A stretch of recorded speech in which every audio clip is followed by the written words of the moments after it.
My husband of 12 years drained our joint savings account while I was presenting to my company's board of directors, transferring every penny to the woman he'd been secretly seeing for months. When I confronted them at their celebration dinner, they laughed in my face until I revealed whose signature was on the loan documents financing his new business venture, and their champagne glasses froze mid-air as they realized the true cost of their betrayal. Before we jump back in, tell us where you're tuning in from, and if this story touches you, make sure you're subscribed. Because tomorrow, I've saved something extra special for you.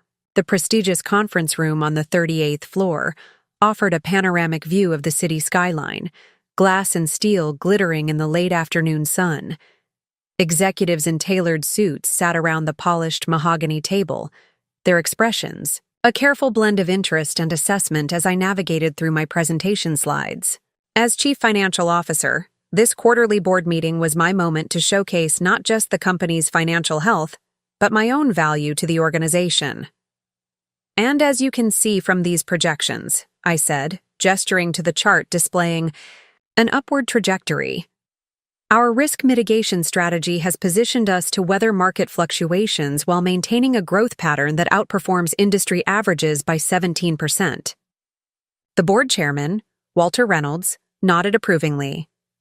I had spent weeks preparing for this presentation, meticulously analyzing data, anticipating questions, rehearsing responses. My husband, Nathan, had barely noticed my late nights and early mornings. But that wasn't unusual lately. Our marriage had cooled over the past year, two ambitious professionals gradually drifting into parallel lives within the same elegant townhouse. "Impressive work, Alexandra," Walter commented.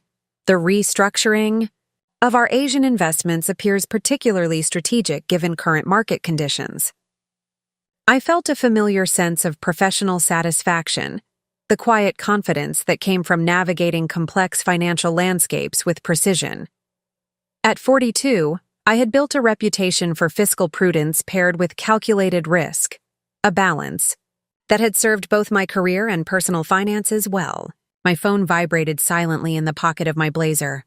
Once, then again in quick succession. I ignored it. Whatever it was could wait. Nothing was more important than maintaining my focus during these crucial 90 minutes with the people who determined my professional future. Thank you, Walter. If we move to the next slide, I'll walk you through our liquidity positions and... Another vibration, then another. Something about the persistence sent a whisper of concern through my concentration. Board protocol strictly prohibited checking personal devices during meetings, but when my phone began vibrating continuously, the subtle weight of worry grew heavier. "Excuse me for just a moment," I said, maintaining my professional smile as I discreetly checked the screen. 6 missed calls from my bank, 3 text messages flagging unusual account activity, 1 voicemail. A cold sensation spread through my chest as I quickly scanned the text notifications. "Unusual activity detected in your account, ending in 4872. Multiple large transfers totaling $267,894.32. Our joint savings account.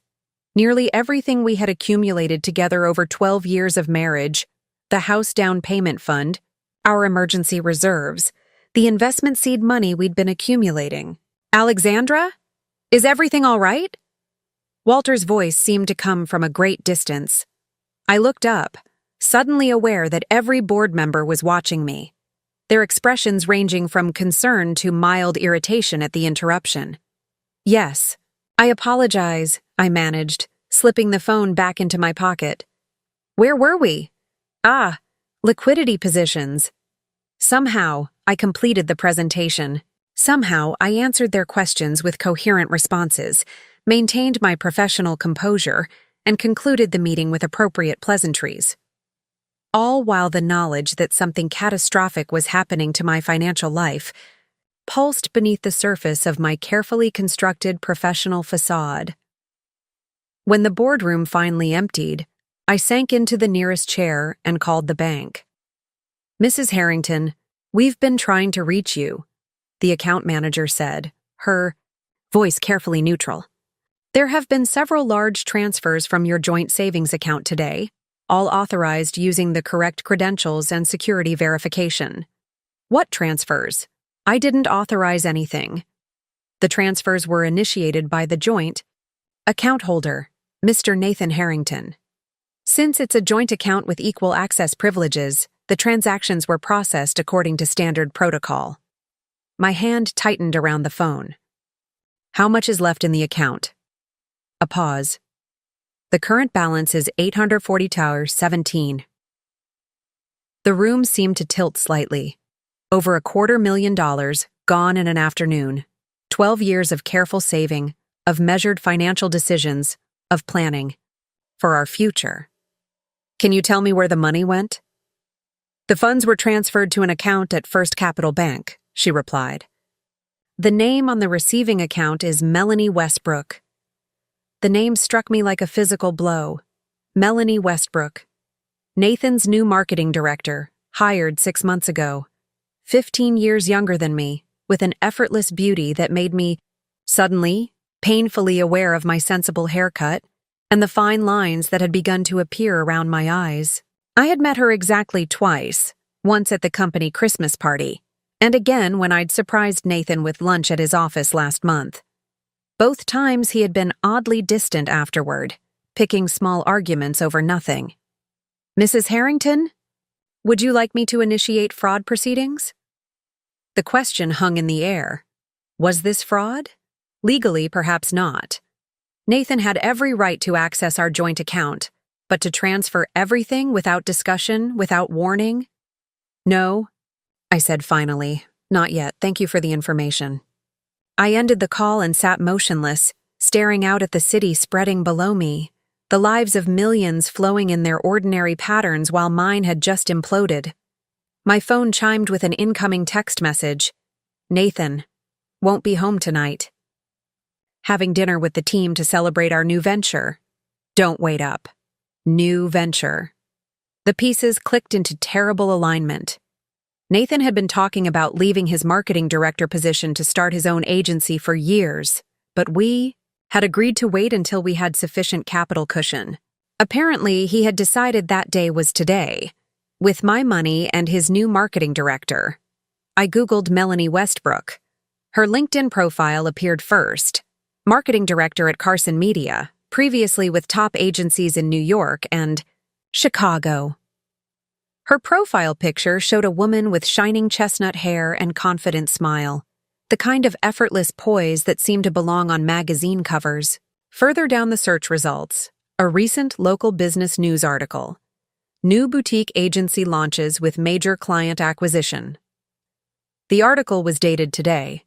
It featured a photo of Nathan and Melanie standing proudly in front of an exposed brick wall with a sleek sign, Westbrook and Harrington Creative. The venture Nathan had been dreaming of for years was now reality, funded by our joint savings, bearing her name first, launched without so much as a conversation with his wife of 12 years. I sat in the empty boardroom, my successful presentation now a distant memory as I tried to process this seismic shift in my life. Everything we had built together, our financial security, our plans, our trust, had been transferred away while I stood explaining liquidity positions and risk management to a room full of executives. The irony wasn't lost on me. My phone rang. Again, my assistant, reminding me about my next meeting. Somehow, impossibly, the business of the day was continuing as if my personal life hadn't just collapsed. I gathered my presentation materials, straightened my blazer, and walked out of the boardroom with my head high, already formulating what would happen next. Because if there was one thing I understood perfectly as a chief financial officer, it was this. Every financial decision has consequences, and Nathan was about to discover exactly what those would be. 2 days passed in a blur of professional obligations and private devastation. I maintained my carefully constructed facade at work, the efficient, unflappable CFO whose personal life never interfered with shareholder value. But at night, alone, in our townhouse, I alternated between stunned disbelief and cold, calculated planning. Nathan hadn't returned home. No calls, no messages beyond that single text about his new venture. Just silence and the echoing emptiness of betrayal. I had considered changing the locks, but something told me he wouldn't be coming back for his clothes or books or the framed photographs that now felt like artifacts from someone else's life. The invitation arrived via email on the third day, its casual tone a calculated insult. Alexandra, Westbrook and Harrington Creative is hosting a launch party this Friday at the Metropolitan downtown. As someone who's been part of my journey, I thought you might want to see what we've built. Feel free to bring a guest. Nathan, part of my journey.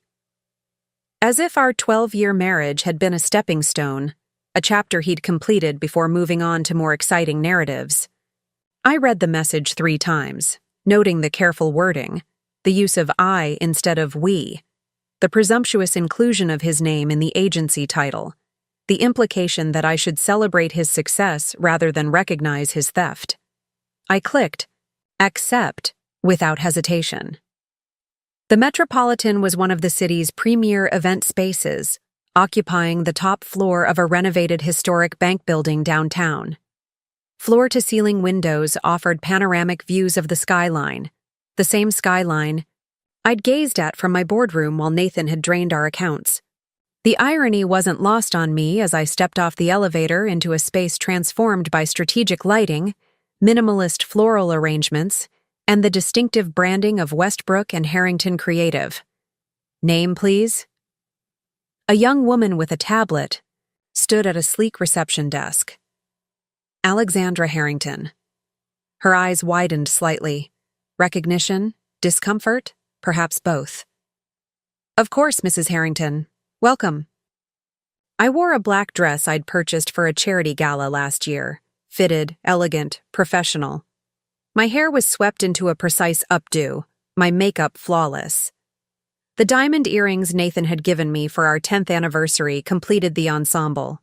A small touch of calculated irony. The room was already filled with clients, potential clients, and the creative community that formed the backbone of the city's marketing industry. I recognized faces from Nathan's previous firm, from industry events, from the photographs that occasionally accompanied the business articles I read. And there, in the center of it all, Nathan and Melanie, holding court like royalty at their coronation. She wore a burgundy dress that highlighted her youth and vitality, her chestnut hair falling in artful waves around shoulders left bare by the dress's cut. Nathan stood close beside her, his hand resting possessively at the small of her back, his face animated in a way I hadn't seen in years. They laughed together at something a silver-haired man in an expensive suit had said, their body language speaking volumes about their connection. I accepted a glass of champagne from a passing server and moved through the crowd with practiced ease, exchanging pleasantries with those who recognized me, introducing myself to those who didn't. The CFO mask served me well here, poised, professional, unthreatening. All while I observed the room, noted the clients, estimated the investment that had gone into this launch event, my money, my savings, my future, repurposed without consent. Eventually, inevitably, our paths converged. Alexandra. Nathan's voice carried a note of surprise despite the invitation he'd sent. You came. I turned to face my husband of 12 years, the man I'd built a life with, the man who'd betrayed me while I presented financial projections to my board. I did, I replied, my voice steady. Congratulations on your new venture. Melanie stepped forward, her smile practiced and perfect. We're so glad you could make it. Nathan thought it was important to maintain connections, even as we all move forward. The calculated civility in her tone made it clear she knew exactly who I was, what her role had been in the dissolution of my marriage, and that she felt not the slightest remorse. Maintaining connections is important, I agreed, taking a deliberate sip of champagne. Especially professional ones. Nathan's smile tightened fractionally. The launch has exceeded our expectations. We've already signed 3 major clients and have meetings scheduled with 2 more next week. Impressive, I said. The Metropolitan was an interesting choice for the event. Wasn't this space out of your budget when we discussed potential venues for the Harrington Foundation fundraiser last year? The barb struck home. Nathan's expression flickered briefly, remembering the conversation where he'd deemed this very venue overpriced and pretentious. Now here he stood, hosting his launch party in the space he'd once criticized. Priorities change, he replied, his tone cooler than before. Melanie has exceptional vision for creating the right impression with potential clients. Clearly, I said, allowing my gaze to move between them. Vision is essential in business, as is careful financial planning. Melanie's perfect smile remained fixed, but something shifted in her eyes. A wariness, perhaps, as she recognized the subtext in my words. Nathan tells me you're the CFO at Meridian Global, she said, steering the conversation to safer ground. That must be challenging with all the market volatility lately. Managing financial risk is my specialty, I replied. I've always believed in protecting assets through careful strategic planning. Nathan took a sip of his champagne, his discomfort becoming more evident. Alexandra has always been the cautious one, he told Melanie, his tone suggesting this was a character flaw rather than a professional strength. Sometimes too cautious. Caution has its place, I countered, as does due diligence. A silver-haired man approached our small group, saving Nathan from responding. Nathan there. You are! The Westbrook and Harrington presentation boards are brilliant. Exactly the fresh approach we've been looking for. Robert, thank you, Nathan replied, visibly relieved by the interruption. Have you met my... He hesitated fractionally. Alexandra Harrington. Not my wife. Not even my soon-to-be ex-wife. Just Alexandra Harrington, a person with no defined relationship to him. Alexandra, this is Robert Caldwell, CEO of Caldwell Industries. I extended my hand. A pleasure, Mr. Caldwell. I believe our companies have crossed paths in the financial sector. Indeed they have, Robert replied, recognition dawning. You're the CFO at Meridian, aren't you? Your reputation precedes you. You're too kind, I said. Not at all. Your handling of the Westlake acquisition was masterful. The financing structure your team created is being studied in business schools now. I felt rather than saw Nathan stiffen beside me. The Westlake deal had been my career-defining achievement, a complex acquisition that had nearly doubled Meridian's market share while minimizing debt exposure. The same achievement Nathan had dismissed as just moving money around on paper when I'd been celebrated in the industry press. Financial structures are like foundations, I replied, invisible to most but essential to stability and growth. Melanie slipped her arm through Nathan's, a proprietary gesture that spoke volumes. Nathan has been telling me about your financial expertise. It's why we've been so careful with our business planning for Westbrook and Harrington. I'm sure, I said, allowing my gaze to meet hers directly. Careful planning is essential when launching a new venture, especially regarding funding. Sources. The slight narrowing of her eyes told me she understood the implication. Nathan's fingers tightened around his champagne flute, the only visible sign of his discomfort. Speaking of business planning, Robert interjected, oblivious to the undercurrents. The capital structure you've established for the agency is impressive for a startup. Most creative agencies begin on a shoestring, but you've clearly secured significant investment. We believe in starting strong, Nathan replied, his confidence returning as he addressed a topic he had prepared for. Too many agencies fail because they lack sufficient operating capital in the crucial first year. Wise approach, Robert nodded, though I imagine it required considerable personal investment. The best investments are those you believe in completely, Nathan said, his arm slipping around Melanie's waist. Wouldn't you agree, Alexandra? The challenge in his eyes was unmistakable. A dare to publicly acknowledge what he'd done, to reveal the source of his considerable personal investment, and thereby expose myself as the wronged wife, the emotional casualty in their professional triumph. Instead, I smiled. Absolutely. I've always believed in investing in what you truly own. Something in my tone must have registered, because Nathan's expression shifted slightly, a flicker of uncertainty crossing his features. Before he could respond, a tall woman in an impeccably tailored suit approached our group. Nathan, Melanie, the Donovan representatives have arrived. They're eager to see the mock-ups for their campaign. Of course, Melanie replied smoothly. Alexandra, it was lovely meeting you properly. Please enjoy the party. I'm sure I will, I said, raising my glass slightly.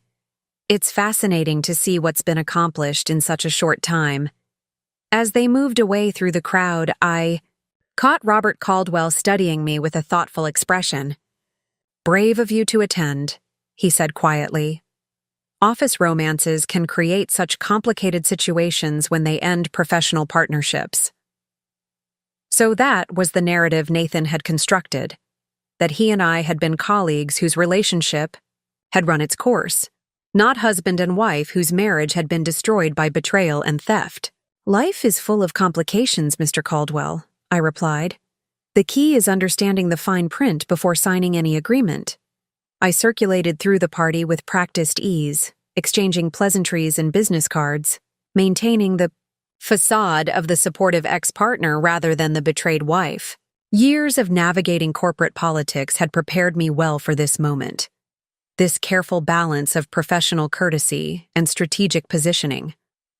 With each conversation, I gathered information, building a clearer picture of Nathan and Melanie's new venture, its client base, and its financial foundation. The space itself spoke volumes about their ambitions and their spending. Crystal chandeliers illuminated custom furniture arrangements designed to showcase portfolio pieces displayed on mounted screens. A string quartet played in one corner, their classical renditions of contemporary songs providing a sophisticated soundtrack. Servers circulated with trays of champagne and canapés that I recognized from the city's most exclusive caterer. No expense had been spared in creating the impression of a well-established, financially secure agency. An agency launched with my money. I paused near a display featuring their new branding system. A sleek, minimalist design with geometric patterns in shades of deep blue and copper. The craftsmanship was undeniably impressive, which made sense given the price tag this level of design commanded. Quite striking, isn't it? A voice said beside me. I turned to find Caroline Winters, creative director at one of the city's largest agencies, and someone I'd met several times at industry events Nathan had insisted I attend with him. It is, I agreed, contemporary but with staying power. Melanie's work, Caroline said, studying the display. She's built quite a reputation in the industry over the past few years. When she left Carson Media, several major clients followed her. Nathan was smart to partner with her. Was he? I kept my tone neutral, conversational. I wasn't aware of the specifics. Caroline glanced around before leaning slightly closer. Between us, Nathan had been trying to recruit her for months before she finally left Carson. The industry rumor was that he offered her full partnership with her name first on the door, something Carson wouldn't match. Another piece of the puzzle clicked into place. While I'd been working late and rising early to prepare for board meetings, Nathan had been orchestrating not just an affair, but a complete professional and personal transition. Interesting strategy, I commented, especially given the capital requirements for such a rapid launch. Caroline nodded. That's the real story everyone's discussing. Most creative startups bootstrap for at least a year, but they've launched fully funded, with premium office space in the Tower District and a client roster most established agencies would envy. The question is, Who's backing them? I took a sip of champagne, using the moment to compose my response. Investment can come from unexpected sources. Indeed. Caroline's gaze was shrewd, assessing. Nathan mentioned you two had known each other for some time. So that was his narrative. We had known each other, a carefully constructed phrase that acknowledged our connection without specifying its nature or extent. Not my wife of 12 years, but a vague acquaintance from his past. We have a long history, I confirmed, deliberately ambiguous, including several joint financial ventures. Before Caroline could pursue this thread further, my attention was caught by a large touchscreen display activated by a group of guests nearby. It featured an interactive portfolio of Westbrook and Harrington's work, including a project I recognized immediately, the rebranding campaign for Harrington Family Vineyards, Nathan's parents' winery in Sonoma. I moved closer, memories surfacing. Unbidden. 3 years ago, Nathan's father had approached us about updating their dated brand identity to appeal to a younger demographic. Nathan had been excited about the creative challenge, but it was I who had spent weekends poring over their financial statements, restructuring their debt, and creating a sustainable business model that could support the investment a proper rebranding would require. The work displayed on the screen represented hundreds of hours of both Nathan's creative input and my financial expertise, a true collaboration that had revitalized his family's struggling business. Now it was showcased as a Westbrook and Harrington project, with no acknowledgement of my contribution. The vineyard rebrand was inspired, said a silver-haired man examining the display. Transformed a conventional family winery into a destination brand practically overnight. Thank you, Nathan's voice responded from behind me. It was a labor of love. I turned to find him approaching with Melanie at his side, their professional smiles firmly in place. They hadn't expected to find me here, studying this particular project. The Harrington Vineyard case study is one of our signature accomplishments, Melanie added, her proprietary tone suggesting she had been part of the project rather than a complete stranger to it. A true transformation, I agreed, meeting Nathan's gaze directly. Though I seem to recall it involved significant financial restructuring alongside the creative elements. Nathan's smile tightened fractionally. Every aspect was carefully considered. I'd be fascinated to hear more about the financial strategy, said the silver-haired man, turning to Melanie. The wine industry can be particularly challenging from a capital perspective. Alexandra would actually be the person to ask about that, Nathan interjected smoothly. She consulted on some of the financial aspects of the project. Consulted. The word hung between us, a deliberate diminishment of my central role in saving his family's business. More than consulted, I corrected mildly. I restructured their debt, renegotiated their distribution contracts, and created the financial model that made the rebranding possible in the first place. The silver-haired man looked between us, sensing the tension. You work together? Often. We were partners, I said simply. Professionally, Nathan added quickly, his tone suggesting a limited business relationship rather than our 12-year marriage. Melanie stepped closer to Nathan, her hand slipping possessively around his arm. Nathan and I believe creative excellence must be paired with solid business strategy. It's the foundation of our approach at Westbrook and Harrington. A philosophy Alexandra and I developed together, Nathan acknowledged reluctantly, the closest he'd come to recognizing our shared history. Some philosophies endure, I observed, even when partnerships change. The double meaning wasn't lost on Nathan. His expression hardened slightly, the professional mask slipping to reveal a flash of the discomfort beneath. Partnerships evolve, he countered. Sometimes a fresh perspective is exactly what's needed to move forward. And sometimes, I replied, my voice carrying just enough edge to make Melanie's perfect smile falter. What appears to be evolution is actually appropriation. The silver-haired man glanced between us, clearly registering the undercurrents. Well, the results speak for themselves. The vineyard's sales increased 40% after the rebrand, didn't they? 43%, I corrected automatically. With a 67% increase in direct-to-consumer revenue through the new e-commerce platform. Nathan looked momentarily startled by my precise recall of the metrics, as if he'd forgotten how deeply involved I had been in every aspect of his family's business. Alexandra has an exceptional memory for figures, he told the man, his tone, suggesting this was a curious quirk rather than a professional strength. Occupational necessity, I replied. As CFO of Meridian Global, attention to financial detail is rather fundamental.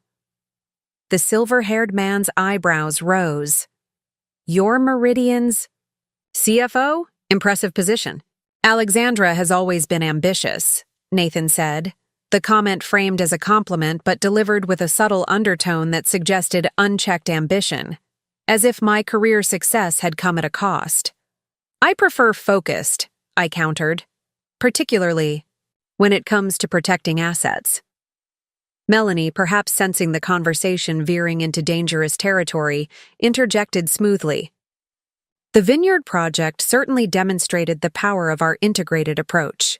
In fact, we're applying similar principles to our work with Caldwell Industries.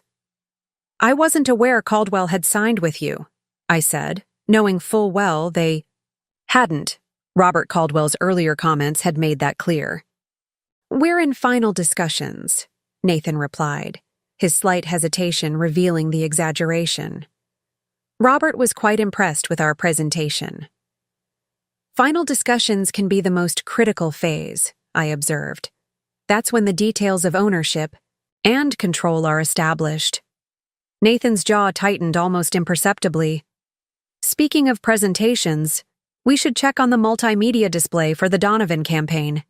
It should be ready for the reveal. Of course, Melanie agreed, her relief at the excuse to exit our conversation evident despite her professional smile. If you'll excuse us. As they moved away, the silver-haired man studied me with renewed interest. I sense there's quite a history there. History is filled with valuable lessons, I replied, particularly regarding the importance of reading the fine print before signing away rights. He nodded thoughtfully. I'm Thomas Brennan, by the way, Venture Capital. Alexandra Harrington, I said, accepting his offered hand. Finance. I know who you are, he replied, surprising me. Your reputation extends beyond Meridian. The structured finance model you created for the Asian market expansion was brilliant, innovative yet remarkably stable during last year's volatility. Thank you, I said, genuinely pleased by the recognition. Financial architecture should be both creative and secure. Precisely why I'm confused by your former association with Westbrook and Harrington, he said, lowering his voice slightly. Creative agencies typically represent significant risk with unpredictable returns, not your usual investment profile. The question beneath the observation was clear. What was my connection to this venture? Let's just say I maintain an interest in the agency's financial foundation, I replied carefully, though Nathan and Melanie have complete creative control. Thomas Brennan's gaze sharpened. Interesting arrangement. Passive investment? For now, I said, allowing a small smile. Though as you know, investment terms can always be renegotiated when circumstances change. Indeed they can, he agreed, his expression suggesting newfound respect. And change is the only constant in business. As we continued our conversation, moving to topics of mutual professional interest, I maintained my composed exterior while internally cataloging each new piece of information. The picture becoming increasingly clear. Nathan and Melanie had leveraged my money to create a facade of success, one designed to attract clients and further investment. They had erased my contribution to Nathan's family business, diminished our marriage to a vague professional association, and presented themselves as visionary entrepreneurs rather than opportunistic thieves. But facades, as any financial professional knows, are only as solid as their foundations. And I was beginning to see the structural weaknesses in theirs, vulnerabilities that would be invisible to most observers but glaringly obvious to someone with my particular expertise. Someone who had spent 12 years learning exactly how Nathan operated, both professionally and personally. Someone who understood that appearances of success often concealed fragile financial realities. Someone who knew precisely where to apply pressure when the time came. The evening progressed with the practiced rhythm of high-end networking events, conversations flowing as smoothly as the champagne, business cards exchanged with calculated casualness, and strategic introductions, orchestrated to showcase connections and influence. I navigated this familiar terrain with the precision that had carried me through countless corporate gatherings, maintaining my professional demeanor while continuing to gather information. Around 9 o'clock, the background music faded, and a spotlight illuminated the far end of the room where a small stage had been arranged. Nathan stepped into the light, looking every inch the successful creative director in his tailored charcoal suit and burgundy tie that perfectly complemented Melanie's dress, a coordinated visual statement of their partnership. "Good evening, everyone," he began, his voice carrying confidently across the now quieting room. "Melanie and I want to thank you all for joining us tonight to celebrate the launch of Westbrook and Harrington Creative." Applause rippled through the gathering. I maintained my position near the back of the room, champagne glass in hand, my expression neutral as I watched the man I had supported for 12 years claim this moment of triumph. "Some of you have known me for years," Nathan continued. "You've watched my journey through the creative industry, from junior designer to creative director at Carson Media. No mention of our marriage, of course. No acknowledgement that I had supported him through his early career struggles, had reviewed his portfolio late into the night, had networked on his behalf when he was too introverted to approach industry leaders at events like this one. Others know Melanie from her groundbreaking work with major brands across multiple platforms. Her vision has transformed client outcomes and set new standards for integrated marketing campaigns. Melanie joined him on stage, their body language proclaiming their personal and professional unity.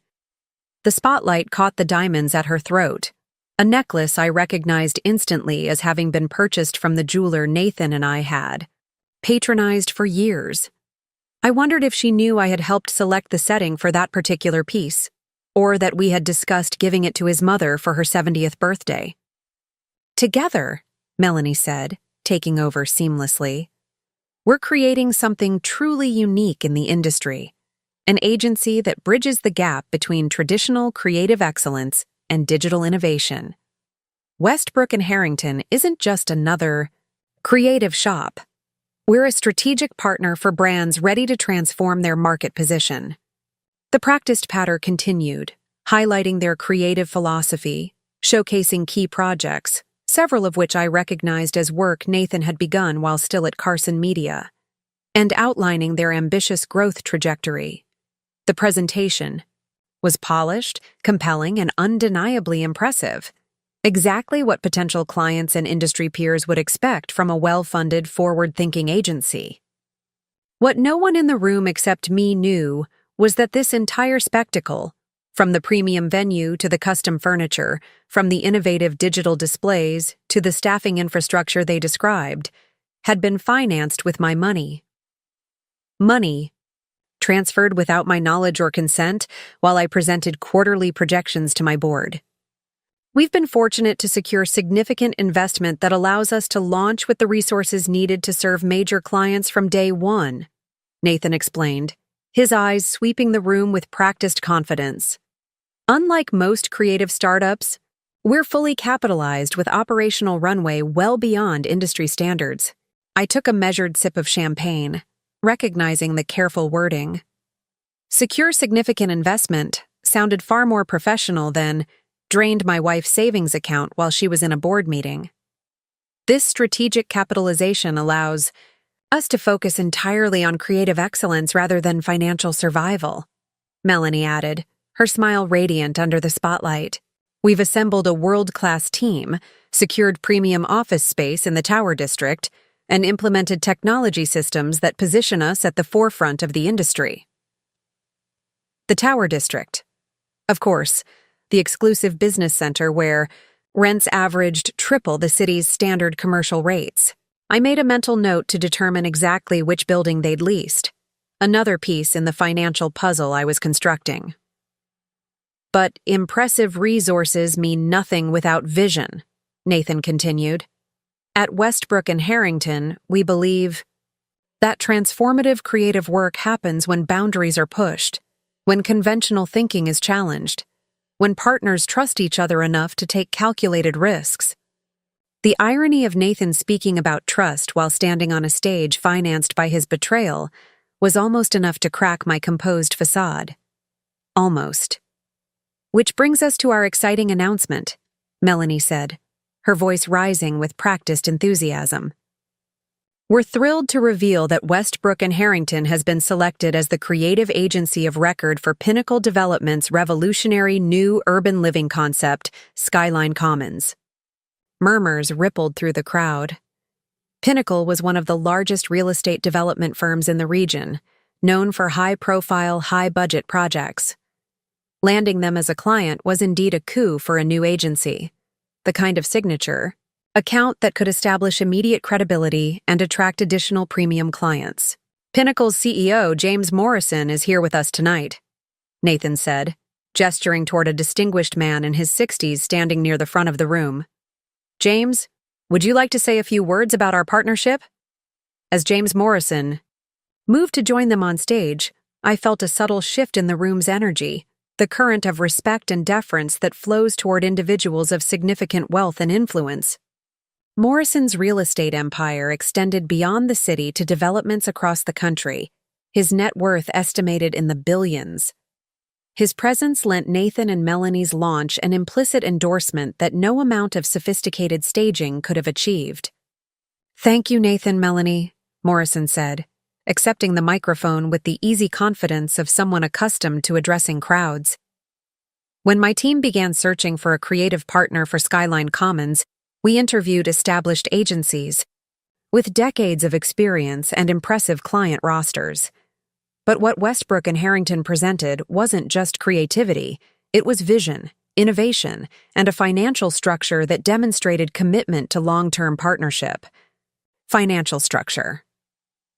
I made another mental note, wondering exactly what Nathan and Melanie had proposed that had impressed a business veteran like Morrison. "The Skyline Commons project represents a $400 million investment in urban living," Morrison continued. "We needed partners who understand both creative excellence and financial responsibility. In Nathan and Melanie, we found that rare combination." I nearly laughed aloud at the description of Nathan as financially responsible, but maintained my composed expression as the presentation continued. "Our contract with Westbrook and Harrington is not just for initial branding," Morrison explained, "but a comprehensive 3-year engagement covering all aspects of marketing, advertising, and digital presence for Skyline Commons. We're committing substantial resources to this partnership because we believe in their vision and capabilities. 3 years, comprehensive engagement, substantial resources. Each phrase translated in my financial mind to specific dollar amounts, contract terms, and cash flow projections. This wasn't just a prestigious client. It was a multi-million-dollar account that would provide stable revenue for the fledgling agency through its critical early years. An account secured using my capital as the foundation. In addition, Morrison continued, I'm pleased to announce that I've personally invested in Westbrook and Harrington as a minority stakeholder. My experience in business development has taught me to recognize exceptional talent and opportunity, and this agency represents both. The revelation sent another ripple of murmurs through the crowd. Morrison's investment was a powerful endorsement, the kind that would open doors throughout the business community and potentially attract additional investment. I watched Nathan's face, noting the flash of triumph in his eyes. This was more than he had hoped for, not just a major client, but a billionaire investor publicly declaring his faith in their venture. From the whispered conversations around me, I could tell this announcement had transformed the event from an impressive agency launch to a significant industry moment. As Nathan, Melanie, and Morrison continued their presentation, outlining their shared vision for Skyline Commons and displaying preliminary concepts on the large screens, I observed the shifting dynamics in the room. Industry peers who had been cordially interested were now actively engaged. Potential clients who had been adopting wait-and-see positions were moving closer to the stage, and competitors were exchanging concerned glances. In 30 minutes, Nathan and Melanie had positioned themselves not as industry newcomers, but as significant players with financial backing and client relationships that established agencies would envy. The narrative they were crafting was compelling, aspirational, and, based on what I knew of their actual financial foundation, dangerously misleading. When the presentation concluded, thunderous applause filled the room. Nathan and Melanie stood center stage, Morrison beside them, the spotlight illuminating their triumphant expressions. They had orchestrated this moment perfectly, the public validation of their venture, the implicit message that they were not just creative talents but business forces to be reckoned with. As the formal presentation ended and the networking resumed with renewed energy, I watched Nathan and Melanie work the room with practiced coordination. They moved from group to group, Melanie captivating potential clients with her creative vision, while Nathan provided the strategic context, their choreography so seamless it suggested years of partnership rather than months. Thomas Brennan materialized beside me, his expression thoughtful as he observed the same dynamic. "Impressive announcement," he commented. "Morrison's involvement changes the equation considerably."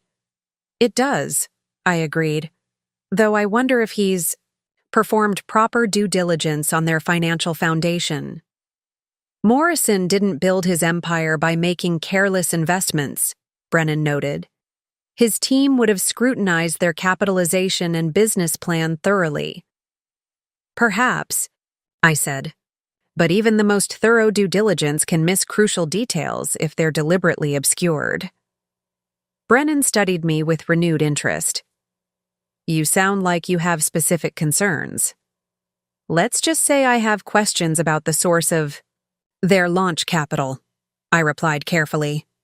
"Questions that might interest someone like Morrison if brought to his attention." "Financial impropriety?" Brennan asked, lowering his voice. "Impropriety implies illegality," I corrected. "This is more a matter of ethical considerations and potential reputational risk." Before Brennan could pursue this line of questioning further, I noticed Nathan and Melanie approaching with James Morrison in tow, a deliberate movement in my direction that suggested Nathan had finally decided to address my presence directly, perhaps emboldened by Morrison's public endorsement. "Alexandra," Nathan said as they reached us, his tone suggesting casual acquaintanceship rather than our 12-year marriage. "I don't believe you've met James Morrison. James, this is Alexandra Harrington, CFO of Meridian Global." Morrison extended his hand. "A pleasure, Ms. Harrington. Your reputation precedes you."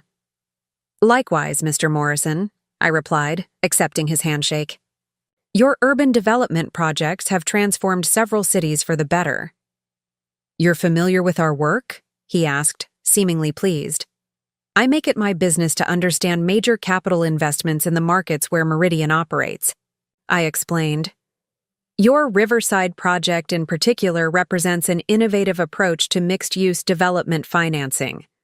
Morrison's expression brightened with genuine interest. "Not many people appreciate the financial architecture behind the projects. They see the buildings, not the capital structures that make them possible." "Alexandra has always had a particular fascination with financial details," Nathan interjected, his tone suggesting this was a quirky interest rather than the professional expertise that had built my career. "Not fascination," I corrected mildly. "Expertise. In my experience, Understanding the foundation is essential to evaluating the stability of any structure, whether physical or financial. Morrison's genuine interest in financial structures created a moment of authentic connection that momentarily eclipsed Nathan's attempt to diminish my professional standing. I watched the calculation play across Nathan's features, frustration, quickly masked by his practiced networking smile. Alexandra's expertise in corporate finance is indeed impressive, Nathan conceded, attempting to regain control of the conversation. Though quite different from the entrepreneurial approach we've taken with Westbrook and Harrington.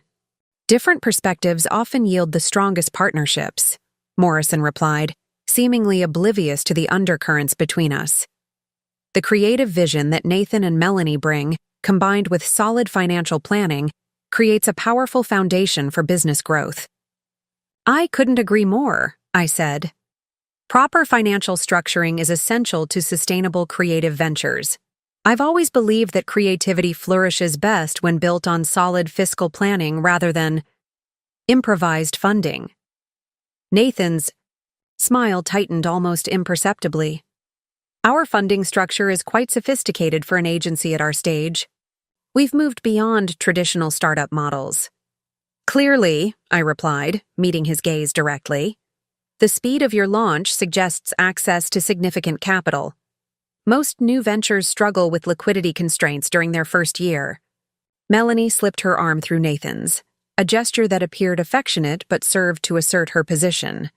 We were fortunate to secure investment from partners who recognize our vision and potential. It's allowed us to bypass many of the typical startup challenges. Fortune does favor the bold, I acknowledged, lifting my champagne glass slightly. Though in my experience, unexpected windfalls often come with strings attached. Thomas. Brennan, who had been observing our exchange with keen interest, chose this moment to rejoin the conversation. Speaking of investment structures, James, I've been intrigued by the capital stack you developed for the Skyline Commons project. The blend of traditional financing with opportunity zone incentives is quite innovative. Morrison turned toward Brennan with evident enthusiasm for the subject, momentarily shifting the focus away from Nathan and Melanie's funding sources. We've leveraged several emerging tax vehicles that offer remarkable flexibility while maintaining impressive returns for our investors. As Morrison and Brennan delved into the intricacies of real estate financing, I observed Nathan's posture relax slightly, relieved by the change in subject. Melanie, however, continued to study me with calculated assessment, her professional smile not quite reaching her eyes. "Your dress is stunning," she said suddenly, changing tactics with practiced smoothness. "Valentino, isn't it? From last season's collection?" The unexpected pivot to fashion was a classic redirection strategy, an attempt to establish common ground on traditionally feminine territory rather than continuing the more threatening discussion of financial structures. I recognized the technique from countless corporate situations where men had attempted to steer conversations with female executives away from business topics and toward more appropriate subjects. "Thank you," I replied simply, though I find investment patterns considerably more interesting than designer collections. Nathan, sensing my resistance to Melanie's attempt at redirection, rejoined the conversation with renewed purpose. "Alexandra has always been focused on business above all else," he told Melanie, his tone suggesting this was a character flaw rather than a professional strength. Even during our previous association, the carefully neutral phrasing hung between us, his deliberate avoidance of acknowledging our marriage. Maintaining focus is essential in both finance and relationships, I replied, evenly, as is transparency regarding shared assets.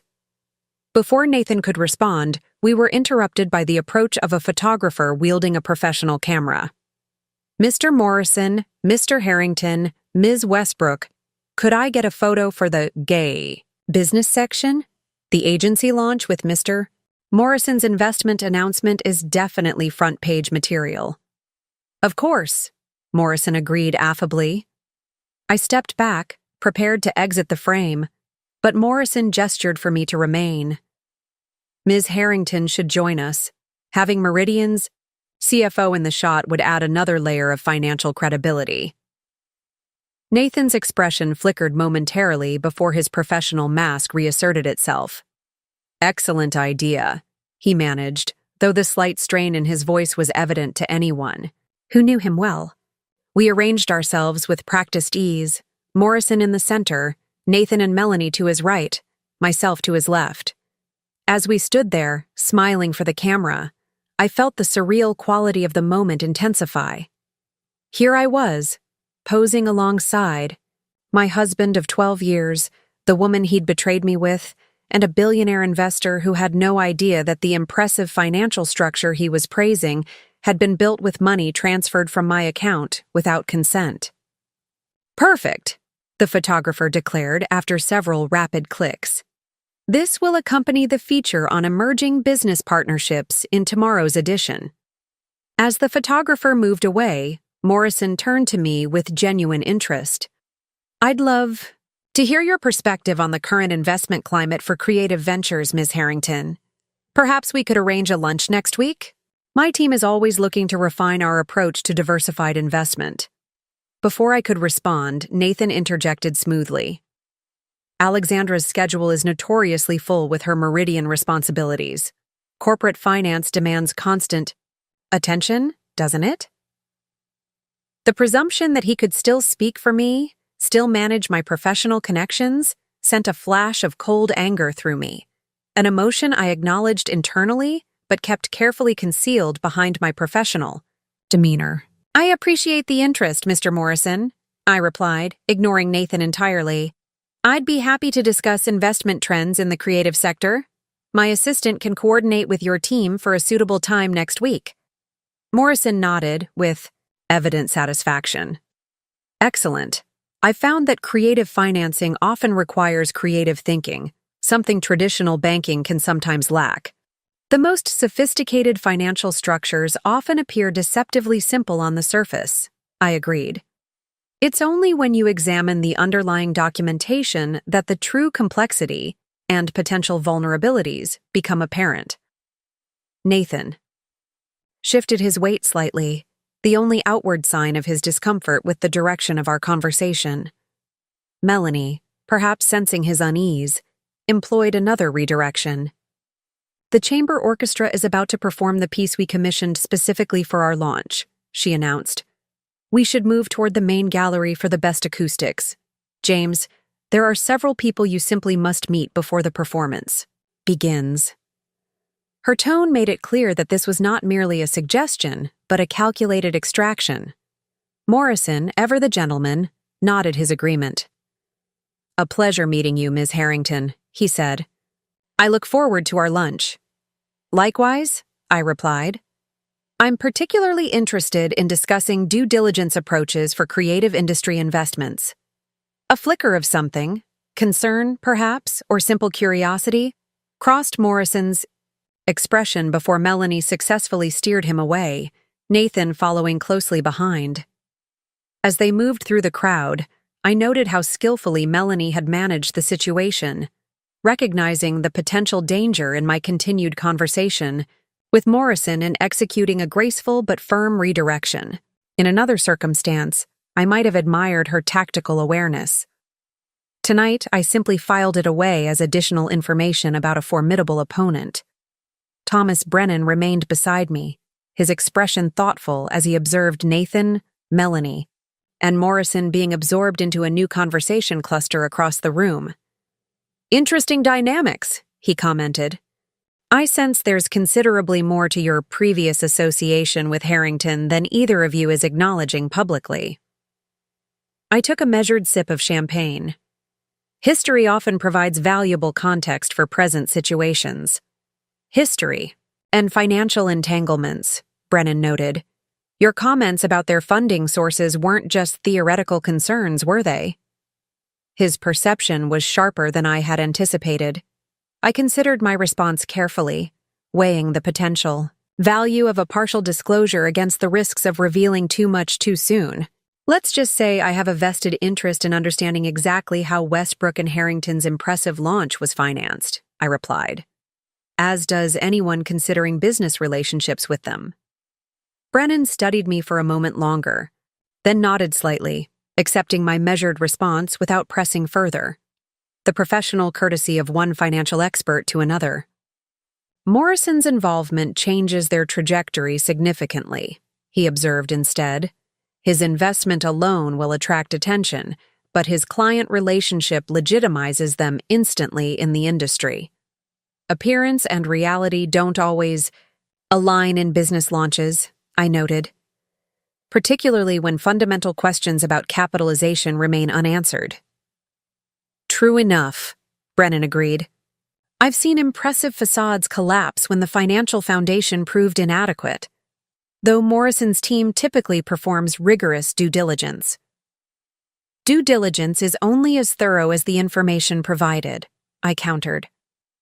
Sophisticated financial maneuvers can sometimes obscure underlying vulnerabilities, temporarily. Our conversation was interrupted by the subtle dimming of lights, signaling the start of the commissioned musical performance. Guests began moving toward the main gallery, creating natural movement that separated us. Brennan nodded respectfully before being drawn into conversation with another attendee, leaving me momentarily alone amidst the shifting crowd. I used the opportunity to observe Nathan and Melanie from a distance as they positioned themselves prominently near Morrison, their body language projecting confidence and easy familiarity with their surroundings. They looked every inch the successful, dynamic partners, professional and personal, that their carefully orchestrated launch was designed to present to the world. The facade was impressive, I had to admit. If I hadn't known the truth, that their venture was built on stolen funds and betrayal, I might have been convinced by the performance they were staging. The venue, the client announcement, Morrison's investment, the commissioned music, the curated guest list, all elements of a strategically crafted narrative designed to establish them immediately as industry leaders rather than newcomers. As the string quartet began their performance, a modern composition with classical undertones that perfectly matched the sophisticated aesthetic of the event, I maintained my position at the periphery, sipping champagne and considering my next steps. The evening had provided valuable intelligence, confirmation of their major client, knowledge of Morrison's investment, awareness of their office location, insights into their business positioning. Each piece of information represented a potential pressure point, a vulnerability that could be leveraged when the time was right. But timing would be crucial. Moving too quickly might allow Nathan to construct countermeasures. Waiting too long would give their narrative time to solidify in the industry's perception. A server approached with a fresh tray of champagne. As I exchanged my empty glass for a full one, I caught Nathan watching me from across the room, his expression momentarily unguarded. Beneath the triumphant confidence he'd displayed throughout the evening, I glimpsed something else. Uncertainty, perhaps even a flicker of guilt, before Melanie recaptured his attention with a light touch on his arm. The moment confirmed what I had suspected throughout the evening. Beneath his carefully constructed facade of success and new beginnings, Nathan was acutely aware of what he had done and concerned about how I might respond. His apprehension was well-founded.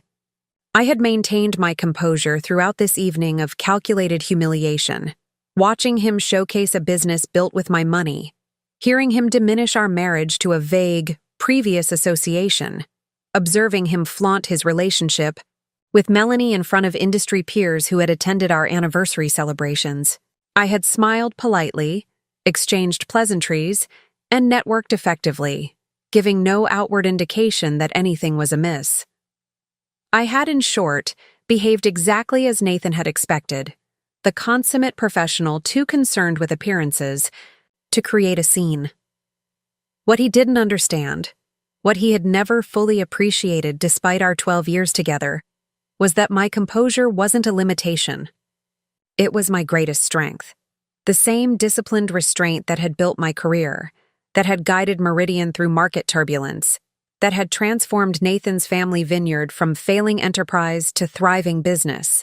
That focused, control was now directed toward a single objective, not revenge. Something far more precise. Accountability. The string quartet's final notes faded into appreciative applause, signaling the transition back to the networking portion of the evening. Guests resumed their conversations with renewed energy, the subtle shift in room dynamics suggesting the event had reached its peak. Within an hour, attendance would begin to thin as people made strategic exits, careful to be seen but not to overstay. I was considering my own departure, having gathered sufficient intelligence for one evening, when I observed Nathan and Melanie making a deliberate approach in my direction. Their body language suggested purpose rather than casual mingling, and the collection of people they were bringing with them indicated a planned conversation rather than a spontaneous encounter. I recognized several faces in their entourage: Robert Caldwell from earlier in the evening, Patricia Alvarez, creative director at a competing agency, and two individuals I identified as potential clients based on their visitor badges and the attentive way Nathan had been cultivating them throughout the night. Morrison was notably absent, having been drawn into conversation with several real estate developers near the bar. "Alexandra, there you are," Nathan called as they approached, his tone suggesting we had been engaged in ongoing friendly interaction throughout the evening rather than strategic avoidance. "I wanted to make sure you met the Dennison team before you left." The calculated nature of this approach was immediately apparent.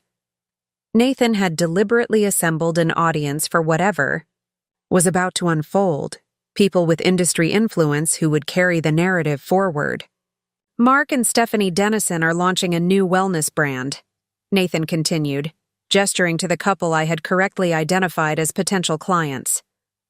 "Their approach to holistic health solutions aligns perfectly with Westbrook and Harrington's integrated marketing philosophy." "Lovely to meet you," I said, extending my hand with professional courtesy. "Your entry into the wellness space comes at an interesting time. The sector is experiencing significant capital influx, but also increasing regulatory scrutiny." Mark Dennison, a trim man in his 40s with the carefully maintained physique of someone who embodied his brand, nodded appreciatively. "That's precisely why we're being so selective about our partnerships. The marketing message needs to align with regulatory boundaries without losing its impact." "Alexandra always brings conversations back to regulations and restrictions," Nathan commented, his tone light but carrying a subtle barb. "Even during our previous collaboration, she was the voice of limitation rather than possibility." And there it was, the first calculated diminishment, positioned as casual reminiscence, but designed to frame me as the constraining influence that had held back his creative potential during our marriage. "I prefer to think of it as the voice of sustainability," I countered smoothly. "Creative visions require solid foundations to flourish long-term. Without proper structure, even the most brilliant concepts can collapse under market pressures." "Structure is essential," Stephanie Dennison agreed. "We've seen too many wellness brands launch with splashy marketing but insufficient operational planning." Nathan's expression flickered briefly before he redirected. "Speaking of launches, the Dennisons were just asking about our approach to funding creative startups. As someone with financial expertise, perhaps you could share some insights on traditional corporate models versus entrepreneurial approaches." The question was a trap, an invitation to publicly criticize their funding approach, which would position me as bitter or jealous of their success rather than legitimately concerned about misappropriated funds. "Funding models vary widely," I replied instead, addressing the Dennisons directly. "The key questions always involve transparency with stakeholders and proper documentation of capital sources. Creative entrepreneurs sometimes focus so intently on their vision that they neglect the foundational legal structures that protect both the business and its investors." Patricia Alvarez, the creative director who had been observing our exchange, with evident interest, leaned forward. I heard a fascinating rumor that Westbrook and Harrington secured their impressive launch capital through some innovative financial vehicle that Nathan developed during his previous agency experience. Is that accurate, Nathan? The deliberate question created an opening for Nathan to craft his preferred narrative about their funding sources, an opportunity he seized immediately. Innovation often happens at the intersection of disciplines, he responded, his practiced humility not quite masking his satisfaction at directing the conversation. My years working with financial clients provided insights into capital structures that most creative professionals never encounter. Melanie, and I simply applied those principles to our own venture. I maintained my composed expression, though internally I noted the careful construction of his response. Technically truthful in that he had indeed applied financial knowledge gained during our marriage, yet entirely misleading about the actual source of their capital. Nathan has always had a talent for recognizing opportunity, Melanie added, her hand sliding possessively around his arm. When he explained his vision for our funding approach, I knew it was exactly the innovative thinking the industry needed. The possessive gesture, the deliberate use of our, the implication of shared creation, each element carefully choreographed, to reinforce their partnership narrative while erasing my existence. Vision without proper execution can lead to significant liability, I noted, particularly when financial innovations involve other parties' resources. Robert Caldwell, who had been quietly observing our exchange, chose this moment to interject. Speaking of resources, Nathan mentioned you've built quite an impressive investment portfolio over the years, Alexandra. He says your financial acumen is unmatched in personal wealth management as well as corporate finance. The comment caught me off guard, not because it was untrue, but because it represented Nathan sharing personal details about me with his business associates, details that should have remained private between spouses. Nathan exaggerates, I replied carefully. I apply the same principles to personal finance that I use in my corporate role: diversification, appropriate risk assessment, and careful documentation of transactions. Always the meticulous record keeper, Nathan said, his tone making it sound like a character flaw rather than a professional strength. Alexandra maintained spreadsheets tracking every expenditure during our previous association.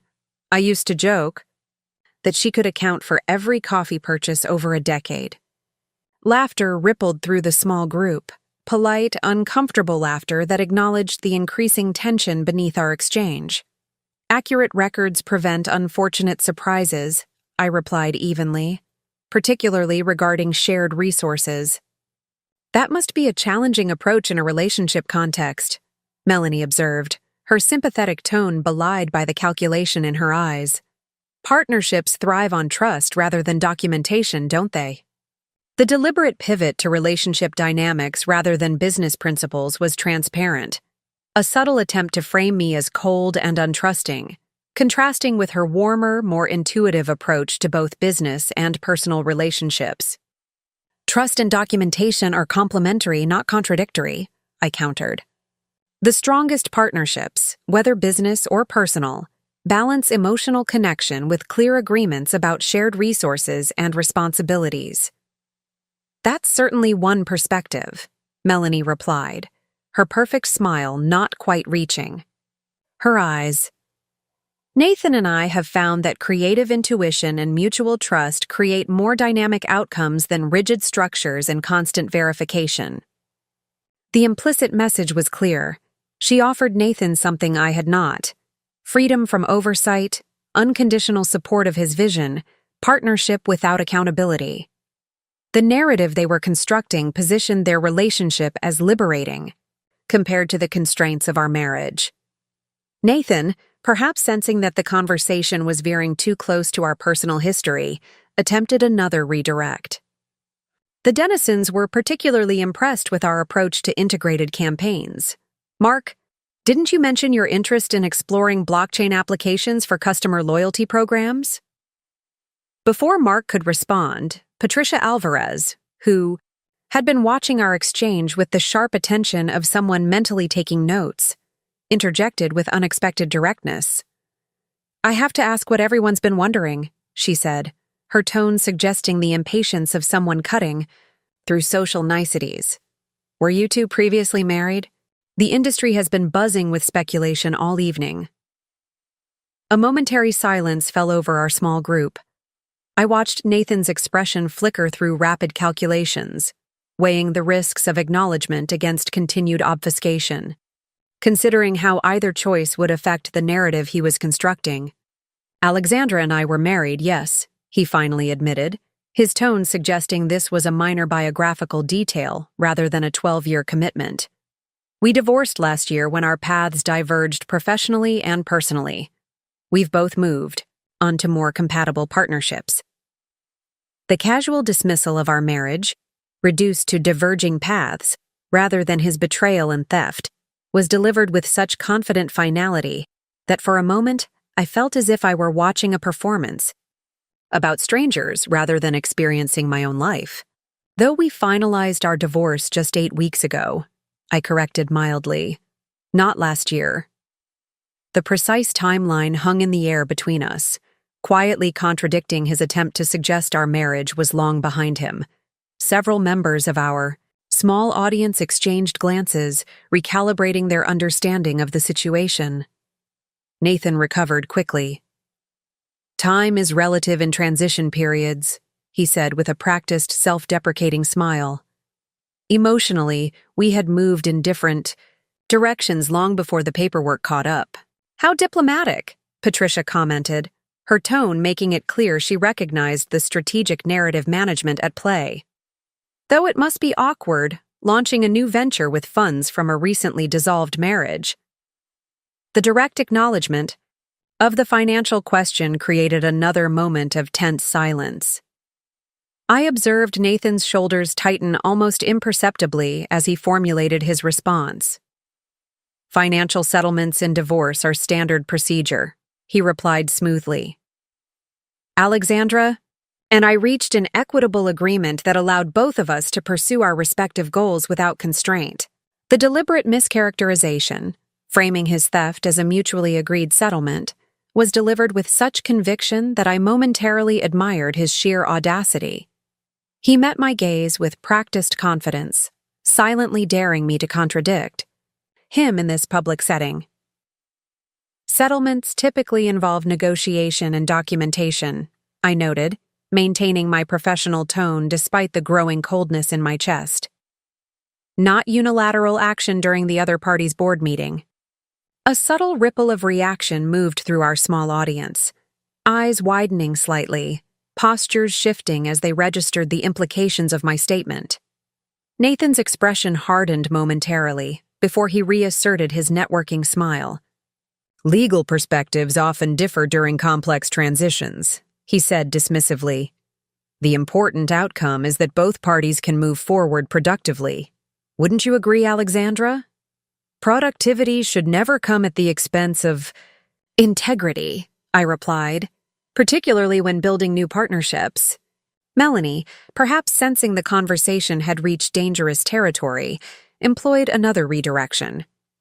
"Mark, Stephanie, you mentioned wanting to see our preliminary concepts for the wellness app interface before you left. The digital display in the East Gallery has the interactive prototype ready for demonstration." "Oh!" The subtle tension that had been building throughout our exchange suddenly shifted as Melanie expertly guided the denizens toward the digital display. Her intervention was perfectly timed. Before my pointed reference to integrity could fully register with our audience, she had created movement and purpose that fractured the group's attention. "We should absolutely look at those prototypes," Mark Dennison agreed, clearly relieved by the change in conversational direction. "Stephanie has been particularly interested in the user experience design." As the denizens prepared to follow, Nathan seized the moment to regain control of the narrative. "Alexandra, before you go, I wanted to mention something that might interest you professionally.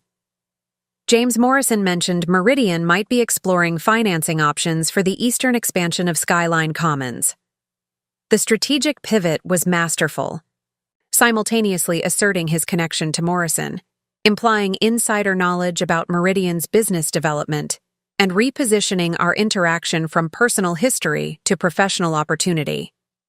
Meridian evaluates numerous financing opportunities, I replied neutrally, though I'm surprised Mr. Morrison would discuss potential deals during a social event. James and I have developed a rather candid relationship, Nathan countered, his tone suggesting privileged access to the billionaire. He values my perspective on creative approaches to business challenges. Robert Caldwell nodded sagely. Morrison's always been one to recognize talent across traditional boundaries. It's why he's succeeded where others have failed. Nathan's expression registered satisfaction at this external validation.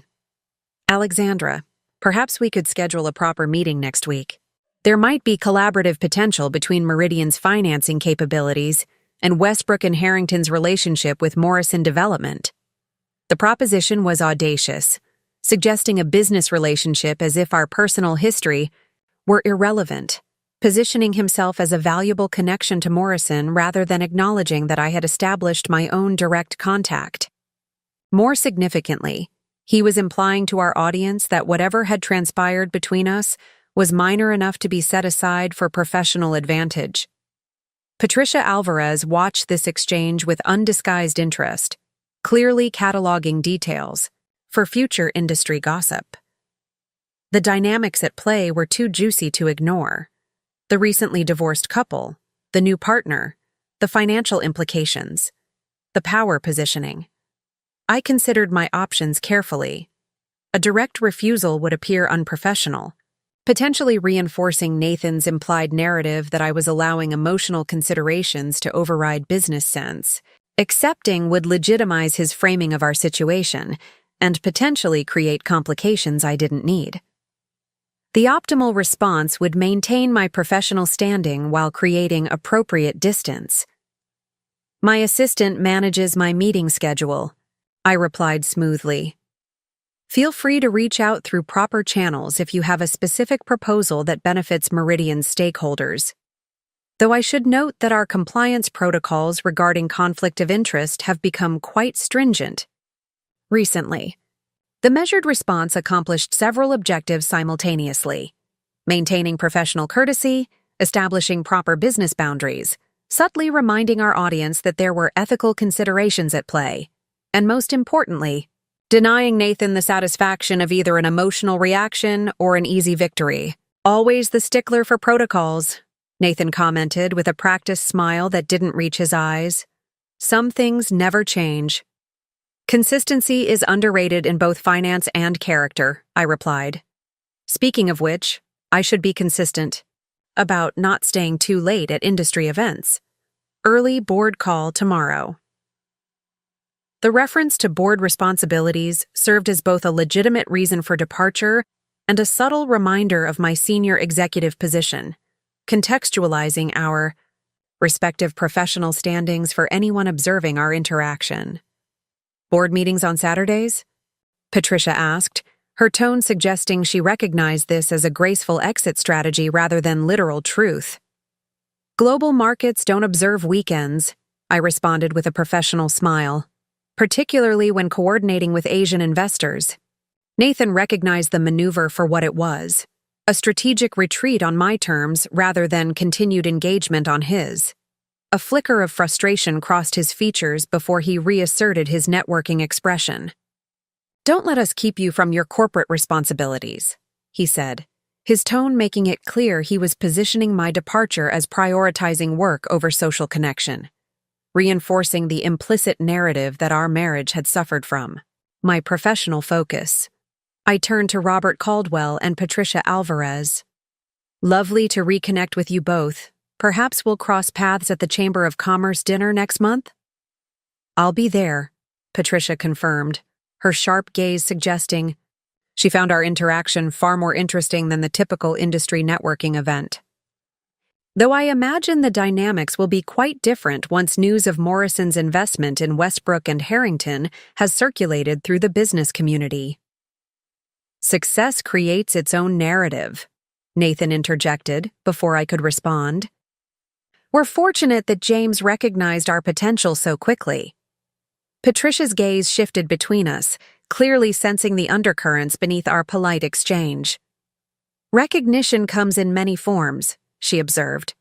Sometimes the most interesting stories are those still unfolding behind the headlines. Her perceptiveness was unsettling, a reminder that, in our industry, personal dynamics were never truly separate from professional reputations. Whatever transpired between Nathan, Melanie, and me would inevitably become part of a larger narrative that would circulate through business circles, influencing perceptions and opportunities. The best stories reveal themselves in their own time, I replied, maintaining eye contact with Patricia rather than Nathan, though financial documentation often provides spoilers for the final chapter. With that parting observation, purposefully, ambiguous yet pointed enough to unsettle Nathan, I shook hands with Robert and Patricia, nodded politely to Nathan, and began my calculated exit from the event. As I made my way through the thinning crowd, I maintained a deliberate pace, unhurried, composed, exchanging brief pleasantries with acquaintances rather than rushing toward the exit. This wasn't merely about leaving with dignity. It was about controlling the visual narrative of my departure. Anyone observing would see a confident executive concluding a professional appearance, not a wounded ex-wife fleeing an uncomfortable encounter. Near the coat check, I encountered Thomas Brennan, again, now deep in conversation with a woman I recognized as the investment director for a major regional bank. He paused their discussion as I approached. "Leaving already, Alexandra?" he asked. "The evening seems to be reaching its most interesting phase." "The most valuable intelligence is gathered early," I replied, keeping my voice low enough to remain between us. "Before people have had too much champagne and start embellishing their narratives." Brennan smiled appreciatively at the observation. "I've found the same to be true, though sometimes the embellishments reveal more than the prepared statements. In this case, I've seen enough to form preliminary conclusions," I said. "Though, I expect the full story will continue to develop in revealing ways." The investment director, sensing our exchange contained subtext beyond her context, excused herself to refresh her drink, leaving Brennan and me momentarily isolated in the crowded room. "Morrison's involvement changes the equation considerably," Brennan noted, his tone measured and analytical, though his enthusiasm seemed primarily directed toward the creative aspects rather than the financial structure. Typical of early-stage investment enthusiasm, I observed. The excitement of possibility often overshadows due diligence regarding capitalization sources. "You mentioned concerns about their funding earlier," Brennan said, his voice dropping. "Further, given your professional position and apparent personal history with Harrington, I assume those concerns aren't merely theoretical." I met his gaze directly, assessing his intentions. Thomas Brennan wasn't merely making conversation. As a venture capitalist specializing in creative industry startups, he had a professional interest in identifying both opportunities and risks in the market. Moreover, his reputation suggested he valued substantive integrity in his investments, not just surface appearances. Let's just say that if I were considering investment in Westbrook and Harrington, I would insist on complete transparency regarding the source of their initial capitalization, I replied carefully, particularly regarding any transactions dated within the past 60 days. Brennan's expression sharpened with interest, 60 days being the standard look-back period for certain financial claims. "Precisely," I confirmed, though documentation often tells a more complete story than verbal assurances. He nodded thoughtfully. "Documentation has been the salvation and downfall of many promising ventures. The paper trail rarely lies, even when the narrative does." "Indeed," I agreed. "And in my experience, transactional timestamps are particularly illuminating when compared against other significant events. The deliberately opaque exchange contained enough specificity for a financial professional like Brennan to grasp my implications without requiring explicit statements that might later prove problematic. His thoughtful expression suggested he was piecing together the situation with considerable accuracy. "I appreciate the professional courtesy of this conversation," he said finally. "Investment communities are smaller than most people realize. Reputational considerations often outlast immediate profit opportunities." "My thoughts exactly," I replied, accepting my coat from the attendant who had retrieved it during our conversation. "Transparency prevents unfortunate surprises for all stakeholders." As I prepared to depart, Brennan offered his business card, a simple, elegant design on heavyweight stock that signaled quality without ostentation. "If your professional paths cross with Meridian's venture division, I'd welcome the opportunity to discuss potential synergies." I accepted the card, recognizing the offered connection for what it was, not merely professional networking, but a subtle acknowledgement of aligned perspectives regarding financial integrity. "I'll keep that in mind," I said, offering my own card in return, though my immediate focus will be on some personal financial recalibration. He registered the deliberate phrasing with a slight nod. "Recalibration often creates unexpected opportunities. I look forward to seeing how yours develops." With that exchange concluded, I made my final exit from the launch party. As the elevator doors closed behind me, I allowed myself a moment of private reflection, the first break in the composed facade I had maintained throughout the evening.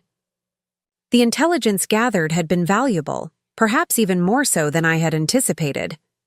Morrison's investment changed the dynamics considerably, elevating Westbrook and Harrington from mere industry newcomers to potentially significant players. Their client acquisition, particularly Pinnacle Developments, provided immediate revenue stability that most startups lacked. Yet beneath these apparent strengths, I had identified crucial vulnerabilities, most notably in Nathan's carefully constructed narrative about their funding sources, his avoidance of specifics when discussing capitalization, his reframing of our divorce timeline, his vague references to innovative financial vehicles, rather than concrete explanations. Each evasion represented a weakness in the foundation of his new venture. As the elevator descended toward the lobby, I reviewed my mental inventory of actions to take tomorrow. First, formal documentation of the unauthorized transfers, establishing a clear timeline that aligned with my board meeting schedule. Second, a careful review of our divorce proceedings, identifying any provisions regarding division of assets that Nathan had violated. Third, preliminary research on Morrison's investment, determining whether he had conducted proper due diligence regarding their capitalization or had relied primarily on Nathan and Melanie's representations. The elevator reached the lobby, its soft chime interrupting my strategic planning. As I crossed the marble floor toward the building's entrance, I caught a glimpse of my reflection in the polished brass of a decorative wall panel. Poised, professional, composed. Not the devastated wife Nathan might have expected after discovering his betrayal and theft. Not the emotional casualty struggling to maintain dignity at his triumphant launch. Not the diminished ex-partner he had positioned me as throughout the evening. Instead, I saw what Nathan had consistently underestimated throughout our marriage. A strategic financial mind accustomed to analyzing weaknesses in business structures and identifying leverage points for negotiation. The cool evening air greeted me as I exited the building, a refreshing contrast to the emotional undercurrents of the event I'd just navigated. My driver, alerted by the app on my phone, was already pulling up to the curb in the sleek black sedan that had become my preferred transportation since the divorce proceedings began. As I settled into the back seat, I allowed myself one small, private smile, not of vindictiveness or bitterness, but of clarity and purpose. Nathan believed he had executed a flawless exit strategy, transitioning seamlessly from our marriage to his new venture with Melanie, financing his ambitions with my savings, crafting a narrative that positioned him as the visionary creative, finally freed from constraint. What he failed to realize was that this wasn't the end of our story. It was merely the beginning of mine. The ride home provided a welcome buffer between the calculated performances of the evening and the focused planning that would begin tomorrow. As the sedan glided through nighttime streets, I gazed at the city lights reflecting off glass towers and contemplated the events of the past 3 days, from the moment my phone vibrated during the board meeting to the carefully orchestrated humiliation I had just navigated. "Long evening, Ms. Harrington?" my driver asked, catching my eye briefly in the rearview mirror. "Informative," I replied, my tone suggesting it had been professionally useful rather than personally enjoyable. "Back to your residence, then?" I hesitated, considering my next steps. The townhouse Nathan and I had shared for the last 7 years of our marriage now felt like a museum of abandoned expectations rather than a home. I had maintained it during the divorce proceedings partly out of practicality. The real estate market favored a deliberate sale rather than a rushed liquidation, and partly from a desire to maintain some semblance of stability during the upheaval. But after tonight's revelations, the prospect of returning to that space filled with echoes of our shared life felt counterproductive to the clarity I needed. "The office instead, please," I decided. "Meridian Tower." The driver nodded without comment, adjusting our route. Like many senior executives, I maintained a private apartment adjacent to my office suite, a practical solution for late working nights and early international calls that eliminated commuting time during critical financial periods. Tonight, that space offered something more valuable than convenience: neutral territory, free from emotional associations and optimized for strategic thinking. As we turned toward the financial district, my phone chimed with an incoming text. I expected it to be from Nathan, some calculated follow-up to our encounter designed to further his preferred narrative, but instead found a message from an unfamiliar number.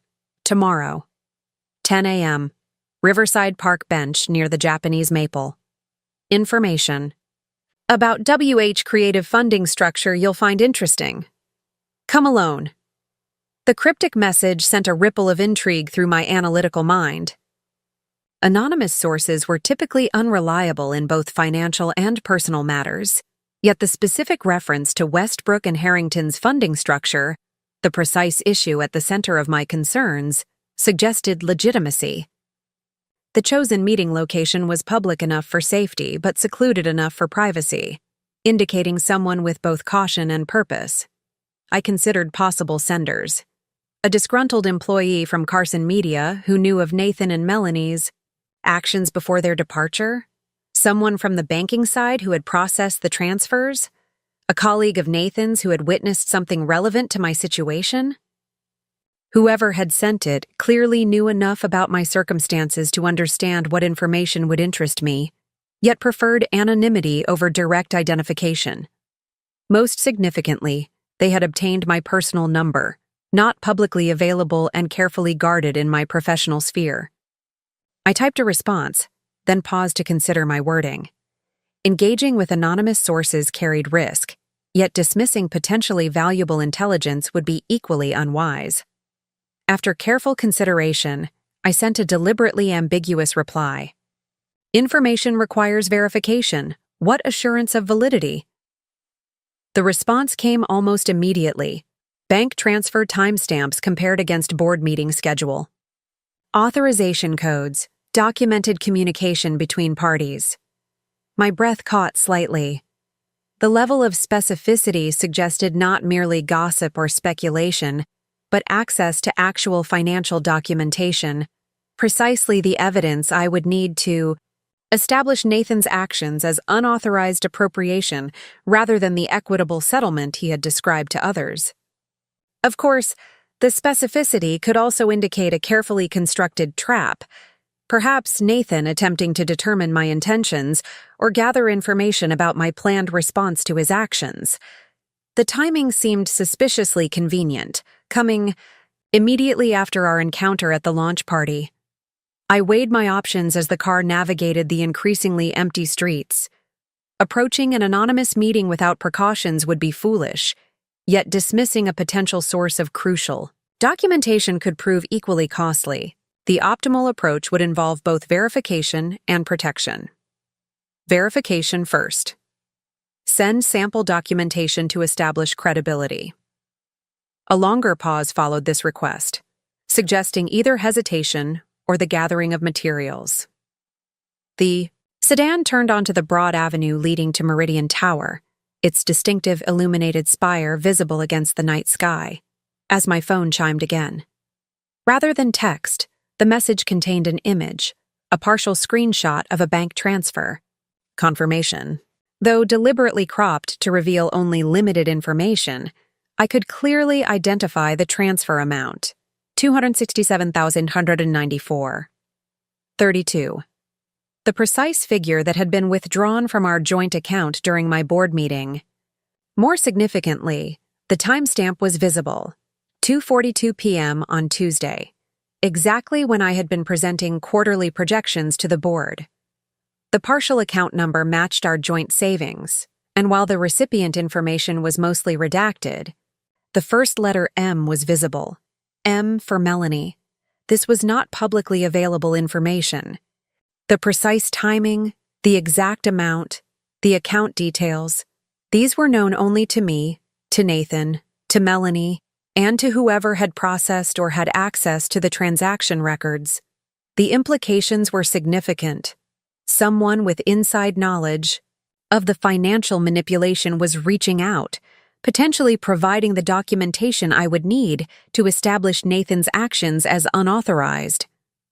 I considered my response carefully. Appearing too eager might raise suspicions about my intentions. Seeming disinterested might discourage further contact. The optimal approach would acknowledge the value while maintaining professional distance. Interesting. More complete documentation would be necessary for any meaningful discussion. The response came swiftly. Complete records available tomorrow, including communications about timing specifically during your board meeting. 10 a.m. The bench. As the car pulled into the private executive entrance of Meridian Tower, I made my decision. The meeting warranted attention, though with appropriate precautions and verification protocols. I would not go alone, despite the instruction.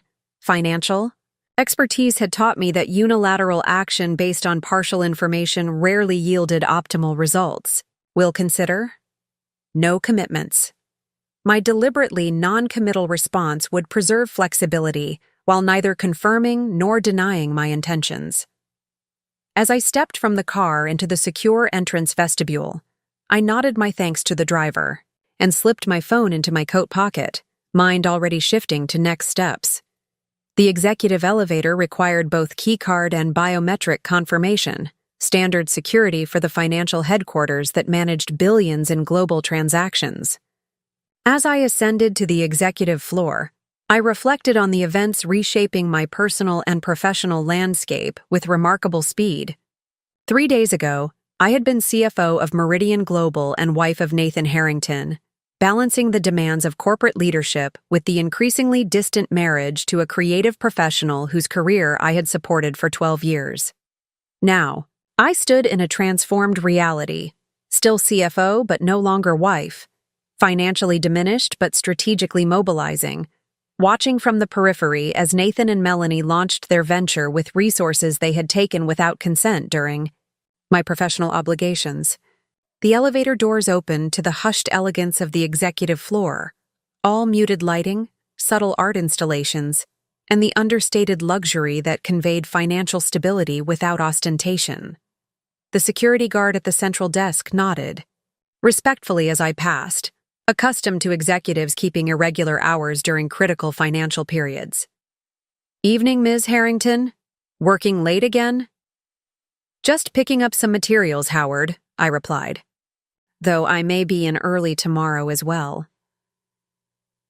"I'll make sure there's fresh coffee in the executive lounge," he offered, the small courtesy reflecting the culture of support Meridian provided its leadership team. My office suite occupied the northeast corner of the building, offering panoramic views of both the financial district and the riverside that gave our city its distinctive character. The apartment connected to my office through a private door, a feature initially designed as a recruitment incentive but which had become increasingly valuable as global market complexities demanded round-the-clock availability for senior executives managing international portfolios. As I entered my office, the automated systems responded to my presence, lights rising to their preferred evening setting, temperature adjusting slightly for comfort, the subtle background hum of the building's systems providing acoustic privacy. I moved directly to my desk, where the secure terminal would give me access to the resources I needed for the next phase of my response. Before focusing on the anonymous message, I needed to document the events of the past 3 days with meticulous precision. Opening my secure personal server, isolated from Meridian's corporate systems to maintain appropriate boundaries between personal and professional matters, I began constructing a comprehensive timeline. Tuesday, 2:30 p.m. Board meeting presentation. Begins Tuesday, 2:42 p.m. Transfer initiated from joint account while I am presenting Tuesday, 4:15 p.m. Board meeting concludes Tuesday, 4:20 p.m.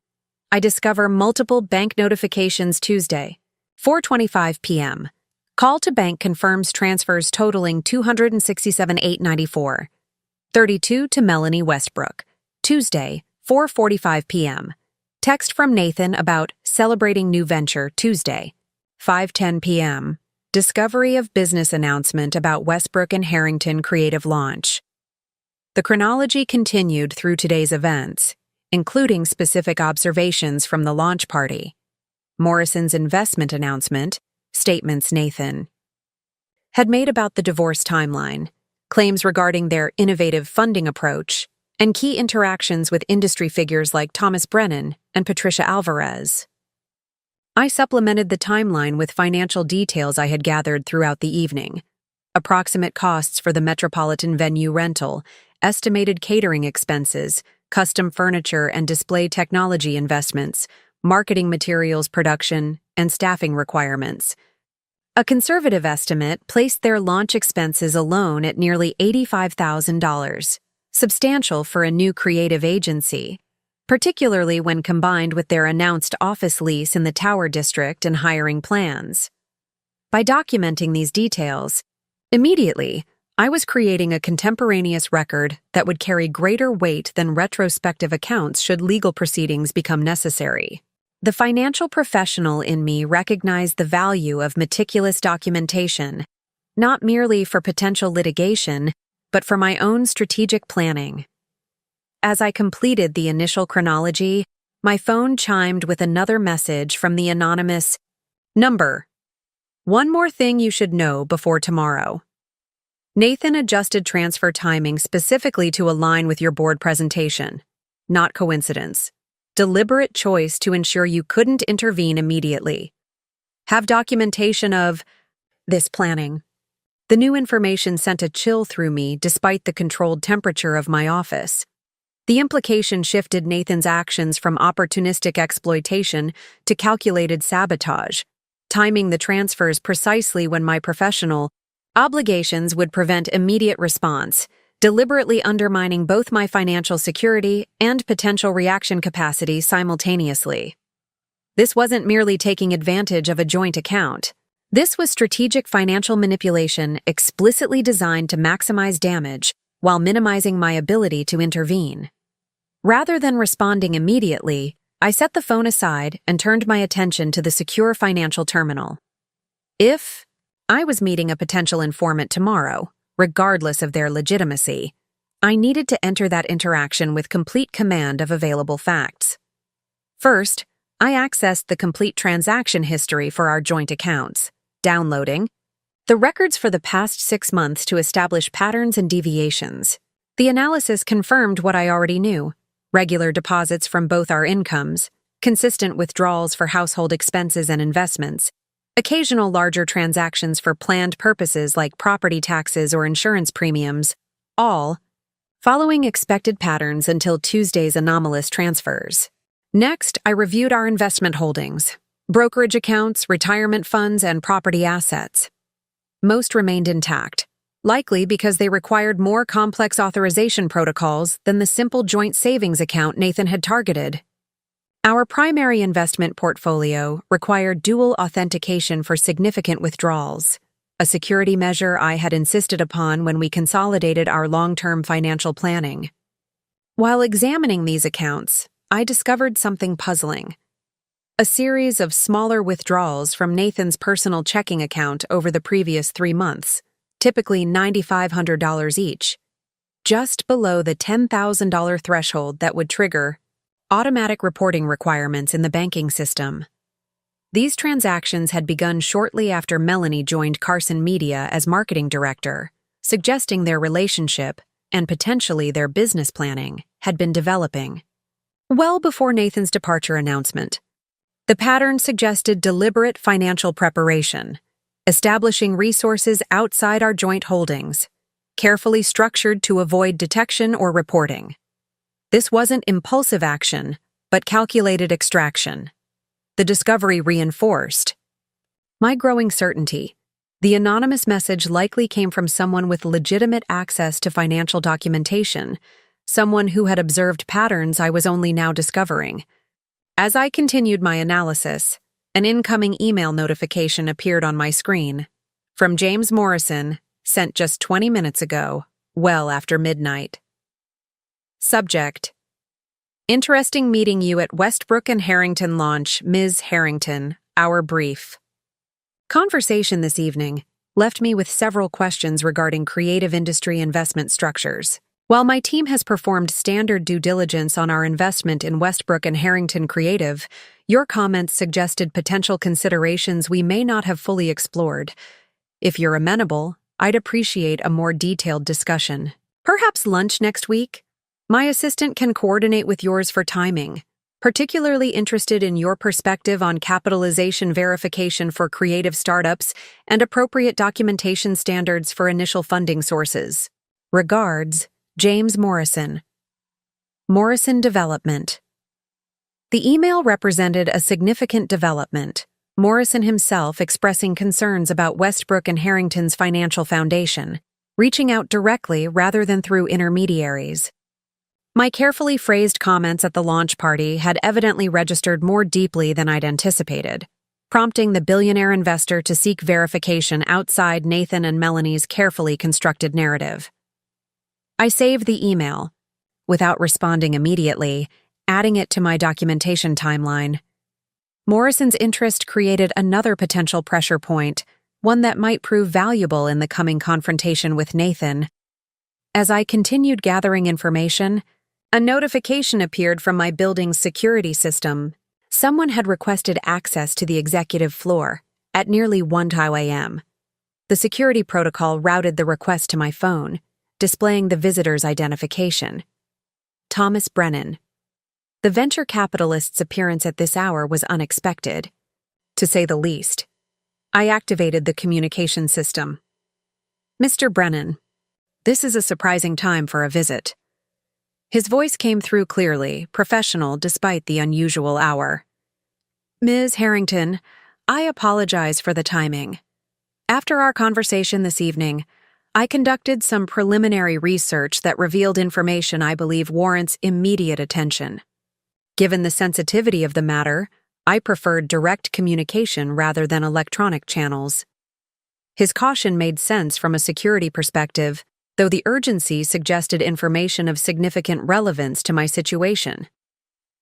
After brief consideration, I authorized access, instructing security to escort him to the executive conference room adjacent to my office rather than my private space, maintaining appropriate professional boundaries while acknowledging the potential value of his information. As I awaited his arrival, I glanced again at the mysterious text messages, the email from Morrison, and my detailed financial analysis. Whatever path forward emerged from these developing threads, one thing was becoming increasingly clear. Nathan's carefully orchestrated triumph was built on a far more vulnerable foundation than he realized. And foundations, as any financial architect knew, determined whether structures stood or collapsed under pressure. Thomas Brennan arrived precisely 7 minutes after his initial contact, escorted by Howard from security. Through the glass walls of the conference room, I observed his approach. Purposeful stride, leather portfolio tucked under one arm, expression suggesting focused determination rather than social courtesy. He had changed from his launch party attire into more casual business wear, indicating he had been working rather than socializing after the event. "Miss Harrington," he greeted me as Howard departed, closing the door behind him. "Thank you for seeing me at this unusual hour." "Unusual circumstances sometimes require unconventional timing," I replied, gesturing toward the chair across from me at the conference table. "Though I admit I'm curious about what couldn't wait until more traditional business hours." Brennan placed his portfolio on the table and took the offered seat, his movements deliberate and economical. Up close, I noted details that had been less apparent during our interactions at the party. The precision of his tailoring suggesting quiet wealth rather than ostentatious display. The slight lines around his eyes indicating long experience. In financial assessment, the careful way he organized his thoughts before speaking, that marked a disciplined analytical mind. After our conversation this evening, I conducted some preliminary research into Westbrook and Harrington's capitalization, he began, his tone matter-of-fact. "My firm regularly evaluates creative industry ventures for potential investment, so we maintain substantial databases tracking business formations, capital flows, and partnership structures within the sector." He opened his portfolio and removed a slim folder, though he didn't immediately share its contents. "What I discovered raised several red flags that I believe warrant immediate attention, particularly given your apparent personal connection to the situation." "What kind of red flags?" I asked, maintaining my professional composure despite the late hour and emotional complexity of the topic. "First, the timeline inconsistencies," Brennan replied. "Westbrook and Harrington Creative was registered as a business entity only 19 days ago. Yet, they've secured office space in the Tower District, completed extensive branding work, hired staff, and launched with an event at the Metropolitan, all requiring substantial capital deployment in an extremely compressed time frame." I nodded, having noted the same anomalies in my own analysis. "Rapid execution can indicate either exceptional preparation or concerning shortcuts." "Precisely," Brennan agreed. "In evaluating startup ventures, we typically look for methodical deployment of capital, strategic allocation that builds sustainable infrastructure. What we're seeing with Westbrook and Harrington resembles something quite different, an almost desperate attempt to establish immediate market presence, regardless of cost efficiency." He opened the folder and turned it so I could see its contents, a series of business filings, property lease registrations, and vendor contracts, all obtained through his firm's access to commercial databases. Their Tower District lease was signed 17 days ago, a 5-year commitment at premium rates with minimal negotiation. They paid an extraordinary security deposit, triple the standard rate, to secure immediate occupancy without the usual financial verification process. The pattern aligned with what I was discovering in my own investigation: rapid deployment of capital without the standard protections or negotiations that characterized sustainable business planning. "More concerning is this," Brennan continued, turning to the next document. 4 separate wire transfers to various vendors within a 48-hour period, all originating from a personal account rather than a properly structured business account with appropriate separation between personal and commercial assets. He looked up from the documents, meeting my gaze directly. "In venture evaluation, we consider such patterns significant risk indicators, suggesting either inexperience with proper business formation or, more troublingly, an attempt to establish operations before potential complications might arise." "Complications such as disputed funding sources," I suggested, watching his reaction carefully. Brennan nodded, his expression confirming he had already reached similar conclusions. "Ms. Harrington, my firm has no interest in involving itself in personal disputes. However, when we observe business formations that exhibit these particular patterns, We have a professional responsibility to consider whether the Capital Foundation meets basic ethical and legal standards. His careful phrasing acknowledged the sensitivity of the situation while establishing his own perspective as primarily professional rather than personal, a boundary I appreciated given the circumstances. "I understand your position," I replied, "though I'm curious what prompted you to bring this information directly to me, particularly at this hour." Brennan hesitated briefly, seemingly weighing his next words with particular care. "This afternoon, before the launch event, I received a confidential inquiry from James Morrison's investment team, seeking additional perspective on Westbrook and Harrington's market positioning and growth potential. Standard practice when evaluating creative industry investments. This new information explained Morrison's subsequent email to me. He was clearly conducting parallel verification through multiple channels, suggesting more thorough due diligence than Nathan had likely anticipated. I provided my professional assessment based on available market intelligence, Brennan continued. However, after our conversation at the event and my subsequent research this evening, I felt ethically obligated to contact Morrison's team with updated concerns regarding their capitalization structure. He paused, measuring my reaction. Approximately 40 minutes ago, I received a call from Morrison himself, expressing serious concerns about potential financial irregularities. He mentioned your name specifically, noting that your comments had prompted him to initiate additional verification procedures. The timeline was accelerating more rapidly than I had anticipated.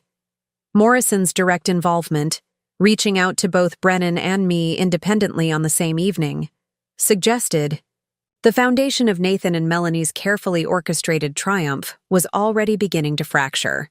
Morrison indicated he's considering freezing his investment pending full verification of their capital sources, Brennan added, which brings me to the primary reason for my visit tonight. He removed a final document from his portfolio, what appeared to be a bank statement, though not from any standard consumer banking institution. This is a record from Geneva Trust Private Banking, documenting a series of structured transfers that occurred 3 days ago. My firm maintains monitoring relationships with several international financial institutions as part of our due diligence protocols for potential investments. He slid the document across the table, his expression grave. The transfer patterns align precisely with the capital deployment we're observing in Westbrook and Harrington's launch activities.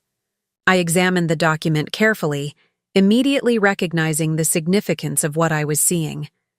The records showed multiple incoming transfers to a newly established account, followed by outgoing transfers to various business entities associated with creative services, event management, and property leasing, all precisely matching the activities supporting Westbrook and Harrington's launch. Most significantly, the incoming transfers totaled exactly $267,894. 32. The amount withdrawn from our joint savings account during my board meeting. "How did you obtain these records?" I asked, my professional training automatically questioning. Document provenance before forming conclusions. Geneva Trust is a specialized financial institution that serves as intermediary for various investment structures my firm evaluates, Brennan explained. We maintain privileged access to certain transaction categories as part of our due diligence protocols. When patterns match specific monitoring parameters, our systems flag them for review. The explanation was plausible given Brennan's position. In venture capital, though it suggested his firm operated with unusually sophisticated financial intelligence capabilities, perhaps explaining his rapid identification of the anomalies in Westbrook and Harrington's formation. The timing of these transfers, occurring during your board meeting, as you mentioned earlier this evening, combined with the precise amount and subsequent deployment patterns, creates a compelling narrative, Brennan observed. One that contrasts significantly with the funding story being presented publicly by Mr. Harrington and Ms. Westbrook. His careful phrasing acknowledged the implications without requiring me to confirm or deny my personal connection to the situation. A professional courtesy that respected boundaries while still addressing the central issue. "What do you intend to do with this information?" I asked, maintaining my composed exterior despite the significant implications of what he had shared. "That depends partly on you, Ms. Harrington," Brennan replied, his tone suggesting careful consideration rather than pressure. "My professional obligation is to provide accurate investment intelligence to clients like Morrison who rely on our assessments. However, there are multiple ways to address potential financial irregularities, ranging from formal regulatory reports to more discreet interventions." The implication was clear. He was offering a potential alliance, combining his financial intelligence resources with my personal knowledge to address Nathan's actions through carefully calibrated pressure rather than immediate legal escalation. "Before making any decisions, I should mention one additional development," Brennan added. "Morrison has scheduled an emergency meeting with Westbrook and Harrington tomorrow morning at 9 a.m. to discuss capitalization verification requirements. He's specifically requested financial documentation tracing the source of their initial funding." This information aligned with the anonymous text I had received, suggesting tomorrow would become a critical inflection point in the developing situation. Nathan and Melanie would face direct questioning about their funding sources from their primary investor, creating potential leverage I hadn't anticipated developing so quickly. "Thank you for bringing this to my attention," I said, carefully, neutral in my response. "The information provides valuable context for certain decisions I'm currently evaluating." Brennan nodded, understanding my measured reaction. I should clarify that my interest in this situation is not merely professional. Courtesy. My firm had considered Nathan Harrington for a potential creative director position approximately 6 months ago. During our evaluation process, we identified concerning patterns in his financial management approach that ultimately led us to pursue other candidates. This revelation added another layer to Brennan's involvement, suggesting his awareness of Nathan's tendencies predated the current situation. "What kind of patterns?" I asked, professionally curious despite the personal implications. "Primarily an inconsistency between his creative brilliance and his financial judgment," Brennan explained. "His portfolio demonstrated exceptional creative vision, but our background assessment revealed multiple instances of questionable financial decisions, using client advances to cover personal expenses, commingling project funds, structuring compensation in ways that prioritized immediate gratification over sustainable growth." The description aligned with behaviors I had observed throughout our marriage: Nathan's tendency to view financial resources as tools for creative execution rather than assets requiring careful stewardship. I had attributed these tendencies to the natural tension between creative and financial perspectives, compensating through my own careful management of our shared resources. Now I recognized that what I had interpreted as complementary differences might have been more fundamental character indicators, patterns that others like Brennan had identified as professional red flags. "None of these observations constituted legal violations," Brennan continued, "but collectively they suggested a professional who prioritized creative achievement over financial integrity, a concerning combination in leadership positions." "I appreciate your candor," I replied, carefully maintaining my professional boundaries despite the personal relevance of his observations. "And your discretion in bringing this information directly to me rather than distributing it more broadly." Brennan gathered his documents, returning them to his portfolio with the same precision that characterized his analysis. "Financial integrity matters to those of us who build careers on trust and verification, Ms. Harrington. When we observe potential violations of that integrity, we have a professional responsibility to address them, particularly when they might impact reputable investors like Morrison." As he prepared to depart, he placed a business card on the table between us, different from the one he had offered earlier, this one containing only a direct mobile number rather than his firm's contact information. Should you decide to address this situation in a structured manner that protects legitimate financial interests while minimizing unnecessary public complications, I'm available to discuss potential approaches. My firm has considerable experience in financial recovery strategies that prioritize resolution over punishment. The offer was carefully calibrated, professional assistance rather than personal involvement, focused on financial recovery rather than emotional retribution. "I'll keep that in mind," I said, rising as he did, "though I haven't yet determined my preferred approach to this situation." "Of course," Brennan acknowledged, "though based on Morrison's timeline, certain options may have limited availability after tomorrow morning's meeting." As Howard arrived to escort him back to the building exit, Brennan paused at the conference room door. "One final observation, if I may. In my experience evaluating hundreds of business ventures, I've found that those built on misappropriated resources rarely achieve sustainable success, regardless of their creative potential. The foundation matters more than most creative professionals realize." With that parting insight, he departed, leaving me alone with the implications of what he had shared and the decisions that now required immediate attention. The conference room felt suddenly quiet, the muted hum of building systems providing acoustic privacy for the thoughts now racing through my analytical mind. Brennan's information had accelerated my understanding of both Nathan's actions and the potential leverage points available for response. Morrison's meeting tomorrow morning created an immediate timeline, a moment when Nathan and Melanie would face direct questioning about their funding sources, potentially exposing the unauthorized transfers if they failed to produce convincing documentation of legitimate capitalization. The anonymous text message suggesting a 10 a.m. meeting at Riverside Park now seemed potentially connected to these developments, perhaps someone from Morrison's team offering additional intelligence after the verification meeting. As I returned to my office, the city lights visible through the panoramic windows, I considered my options with the disciplined analysis that had built my financial career.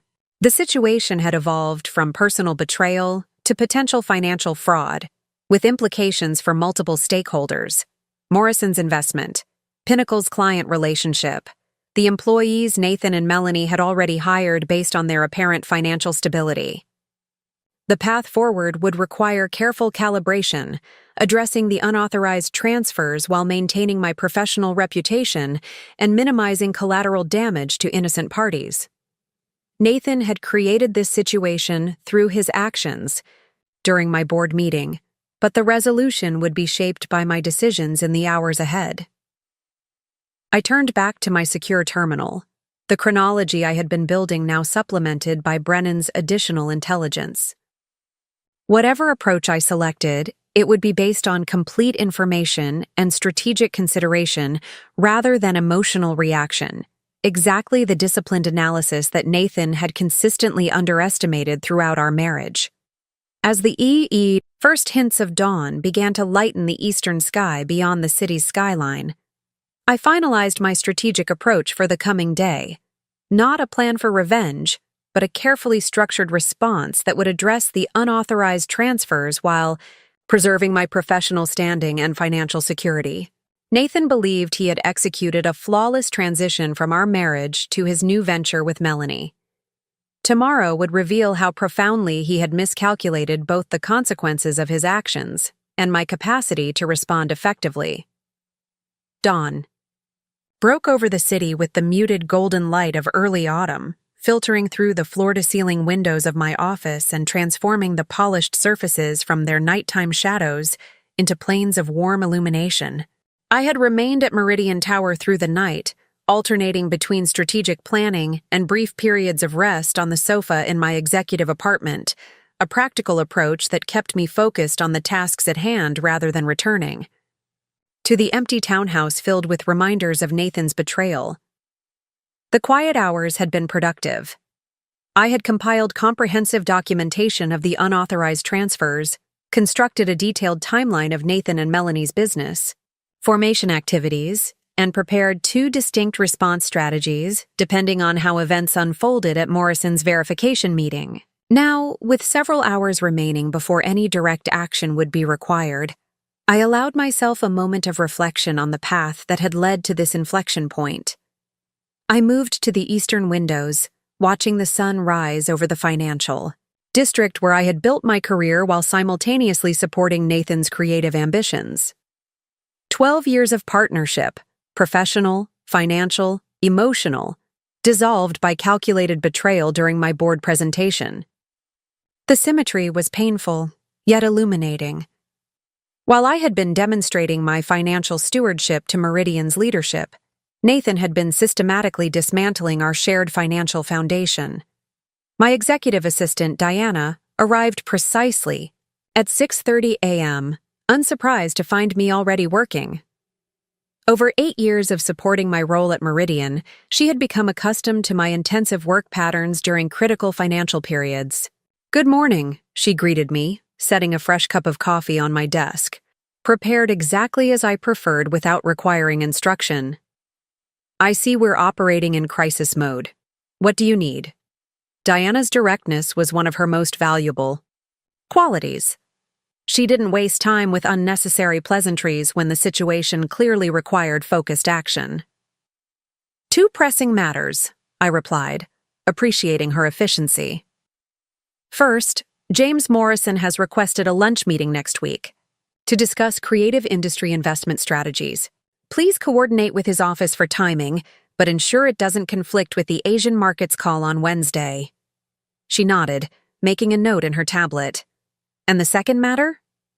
I need comprehensive background research on Melanie Westbrook, professional. History, financial standing, previous business relationships, particularly any connection to financial institutions or banking operations." Diana's expression remained professionally neutral, though I detected a flicker of recognition regarding the potential personal implications of the request.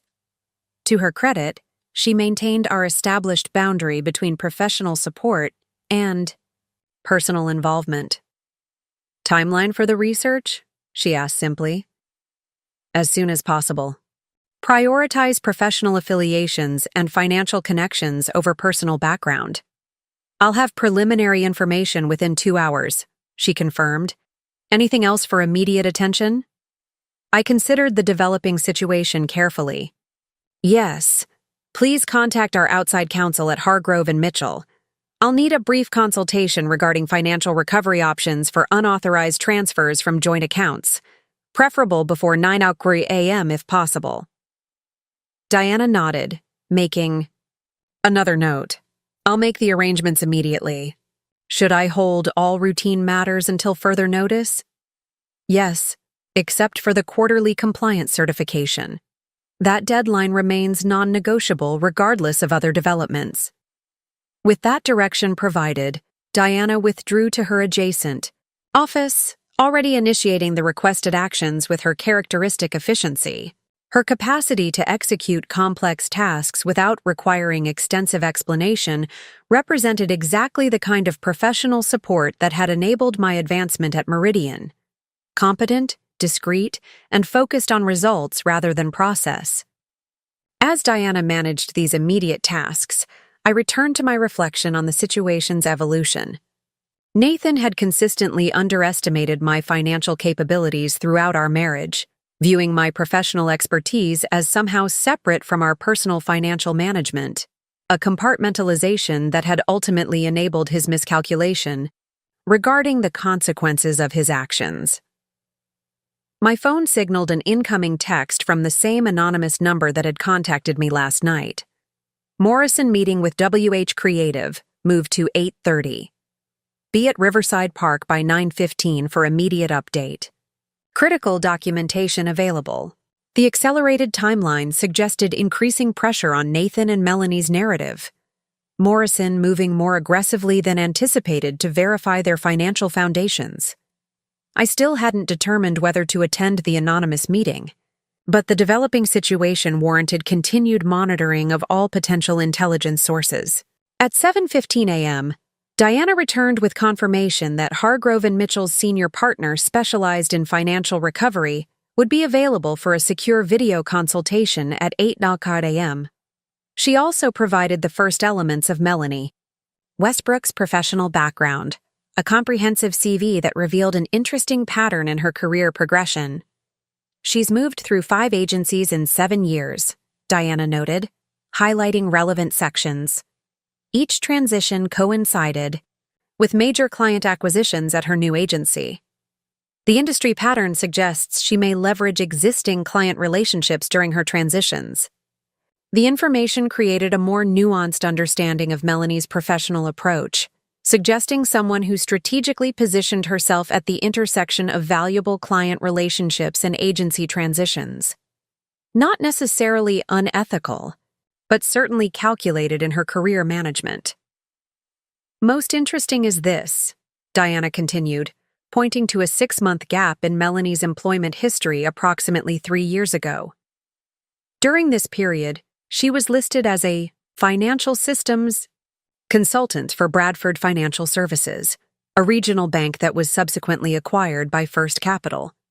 The connection to the banking sector potentially explained how the transfers from our joint account had been structured so effectively. Melanie might possess inside knowledge of banking operations that facilitated the rapid movement and deployment of funds. First Capital, I noted. The same institution where the funds were transferred. Diana nodded, her expression remaining professionally neutral despite the obvious implications. Yes. The receiving account for the transfers from your joint savings was established at First Capital's private client division. The pattern was becoming clearer, not merely opportunistic betrayal, but carefully orchestrated financial extraction, potentially leveraging Melanie's banking connections to optimize execution. At precisely 8:01 a.m., my secure terminal signaled the incoming consultation with Hargrove and Mitchell. Eleanor Hargrove herself appeared on the screen, the firm's founding partner and a recognized authority on financial recovery strategies. Her presence rather than a junior associate indicated that Diana had effectively communicated the significance of my consultation request. Alexandra? Eleanor greeted me, her expression suggesting focused attention rather than social courtesy. Diana indicated this concerns unauthorized transfers from joint accounts with time-sensitive implications. Correct, I confirmed, appreciating her directness. I need to understand my options regarding funds transferred without consent from a joint marital account during divorce proceedings, specifically $267,894. 32 transferred 3 days ago during my board meeting. Eleanor's expression remained professionally neutral, though I detected a slight narrowing of her eyes at the specific details. Joint accounts present certain challenges. Regarding transfer authorization, as I'm sure you're aware, both parties typically have equal rights to access and utilize the funds, absent specific court orders during divorce proceedings. I understand the general principle, I acknowledged. However, these specific circumstances involve transfers, deliberately timed to occur during my board meeting when I could not reasonably monitor or respond to account notifications. Additionally, the funds were immediately deployed for business formation activities that excluded me despite being sourced from joint marital assets. Eleanor nodded thoughtfully. The timing element creates potential grounds for financial recovery under improper self-dealing provisions, particularly if you can demonstrate the transfers were deliberately structured to prevent your awareness or response. I have documentation confirming the transfers occurred precisely during my board presentation schedule, which was known to my husband in advance. That timing correlation helps establish intent, Eleanor confirmed. What's your preferred outcome in this situation? Full recovery of the transferred funds, partial recovery with negotiated settlement, or something else entirely? The question cut to the heart of my strategic considerations. While complete financial recovery represented the optimal financial outcome, the broader implications for my professional reputation and future arrangements required more nuanced consideration. My primary objective is establishing proper accountability for unauthorized utilization of joint assets, I replied carefully. The specific recovery structure is flexible, provided it appropriately addresses both the financial impact and the underlying breach of financial responsibility. Eleanor's expression suggested professional approval of my approach, focusing on principles and accountability rather than purely punitive objectives. Based on what you've described, you have several options, she outlined. First, immediate, injunctive relief freezing the business assets purchased with these funds until ownership can be properly adjudicated. Second, negotiated settlement requiring either return of the original funds or appropriate equity compensation in the business ventures they've funded. Third, formal legal proceedings for financial misconduct, which would likely involve regulatory authorities given the substantial amount involved. The options aligned with the strategic pathways I had been considering, though Eleanor's expertise provided additional validation and refinement of the potential approaches. What timeline would you recommend for intervention? I asked, prioritizing tactical execution over theoretical options. Given your description of ongoing business formation activities utilizing these funds, immediate action would be advisable, Eleanor responded. Assets are being encumbered, contracts established, and third-party obligations created, all potentially complicating recovery if not addressed promptly. Her assessment confirmed my analysis regarding the accelerating timeline. Nathan and Melanie were rapidly deploying the transferred funds across multiple business activities, creating increasingly complex entanglements that would make financial recovery progressively more challenging. I'm prepared to move forward today, I confirmed. What specific documentation would optimize our position?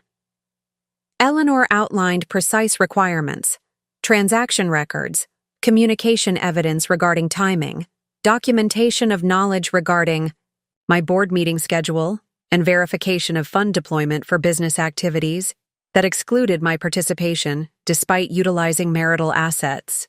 As our consultation concluded, Eleanor provided one final observation. Alexandra, in my experience with financial recovery cases, the most effective resolutions often involve strategic leverage at moments when counterparties are particularly vulnerable to verification requirements. If your husband has utilized these funds to secure investment or client relationships based on misrepresentations regarding their source, that creates a potential inflection point for negotiated resolution.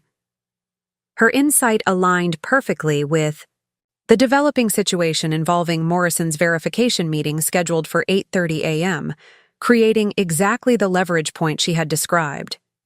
After the consultation ended, I reviewed the comprehensive strategy I had developed overnight, now refined with Eleanor's expert input and Diana's research regarding Melanie's banking connections. The approach balanced multiple objectives: financial, recovery, professional reputation management, and appropriate accountability for Nathan's actions, while maintaining the disciplined focus that had characterized my career. Diana returned with additional research findings as I completed my strategic review. I've identified something potentially significant, she reported. Melanie Westbrook's former supervisor at Bradford Financial was Thomas Carlson, currently head of private banking at Geneva Trust. The connection completed another piece of the puzzle, explaining how the transferred funds had moved through the Geneva Trust accounts Brennan had identified in his documentation. Not merely opportunistic betrayal, but a carefully structured financial extraction utilizing Melanie's professional network to optimize execution. As 8:30 a.m. approached, the time of Morrison's verification meeting with Nathan and Melanie, I prepared for the next phase of my response.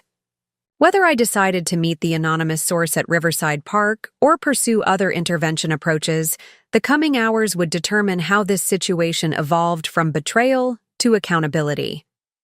My phone vibrated with an incoming call from an unlisted number.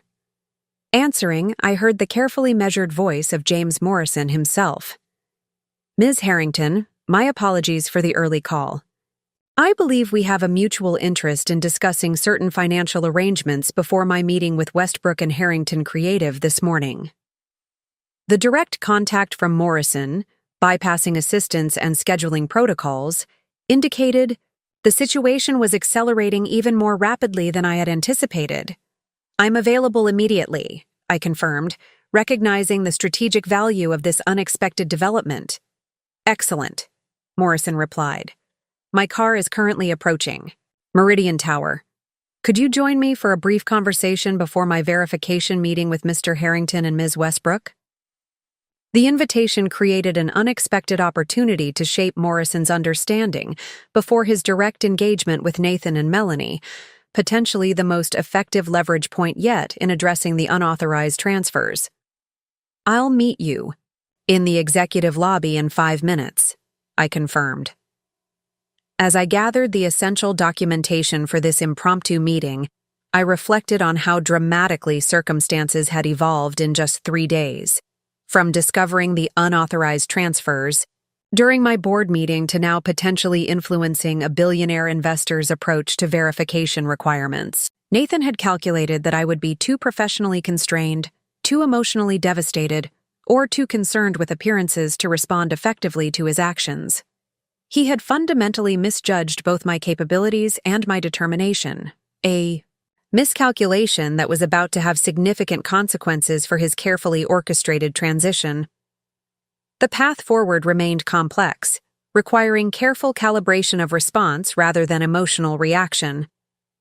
But for the first time since discovering the transfers during my board presentation, I felt fully aligned with the disciplined strategic thinking that had built my career, applying financial expertise not just to corporate challenges but to addressing this profound personal and financial betrayal. As I prepared to meet Morrison, I knew that the coming hours would transform this situation from devastating revelation to structured resolution, guided not by vindictiveness, but by the same principles of accountability and financial integrity that had shaped my professional success. James Morrison's car, a stately black Mercedes with discreet tinted windows, idled at Meridian Tower's executive entrance as I emerged from the lobby. The driver opened the rear door with practiced efficiency, revealing Morrison in the spacious interior, dressed in a tailored charcoal suit that suggested business formality despite the early hour. He was alone, without the assistants or advisors that typically surrounded figures of his prominence, an intentional choice that indicated both the sensitivity and significance of our discussion. "Ms. Harrington," he greeted me as I joined him, his tone cordial but direct. "Thank you for accommodating this unconventional meeting request."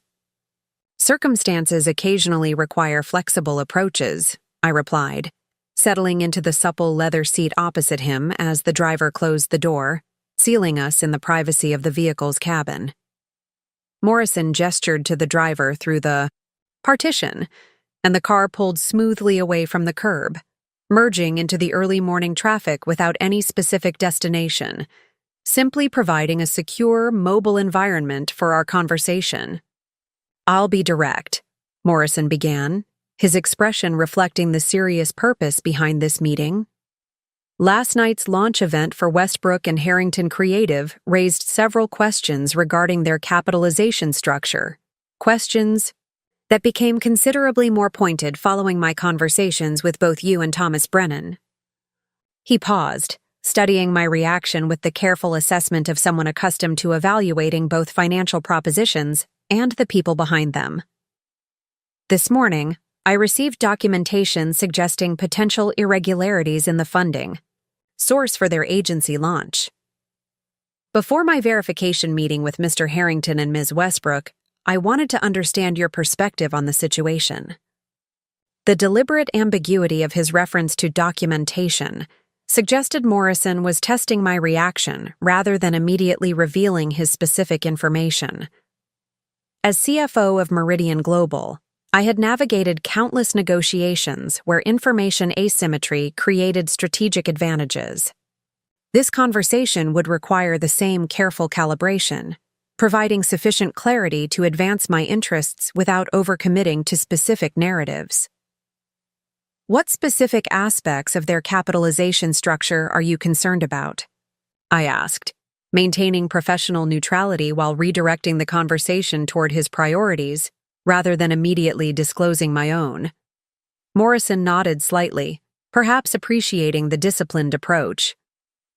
The primary concern involves the source of their initial funding, approximately $267,000 deployed across various launch activities within an unusually compressed timeframe. My team has identified potential inconsistencies between the narrative presented regarding these funds and certain transaction records that have come to our attention. The precise amount confirmed Morrison had access to detailed financial information regarding the transfers from our joint account, likely the same documentation Brennan had referenced during our late-night meeting. The situation was developing, exactly as Eleanor Hargrove had suggested, a strategic leverage point created by verification requirements from a significant stakeholder. Those concerns appear well-founded, I confirmed, making a calculated decision to provide direct acknowledgement, rather than continued professional deflection. The funds in question were transferred from a joint marital account without my knowledge or consent during my board presentation 3 days ago. The timing was not coincidental. Morrison's expression remained composed, though I detected a subtle tightening around his eyes, recognition of the implications without revealing his immediate reaction. You're alleging unauthorized appropriation of joint assets rather than legitimate business capitalization. I have comprehensive documentation confirming both the unauthorized nature of the transfers and their deliberate timing to prevent my immediate awareness or intervention, I replied, opening my portfolio to reference, but not yet share, the materials I had prepared. This creates a complicated situation regarding my investment position, Morrison observed, his tone suggesting analytical assessment rather than emotional response.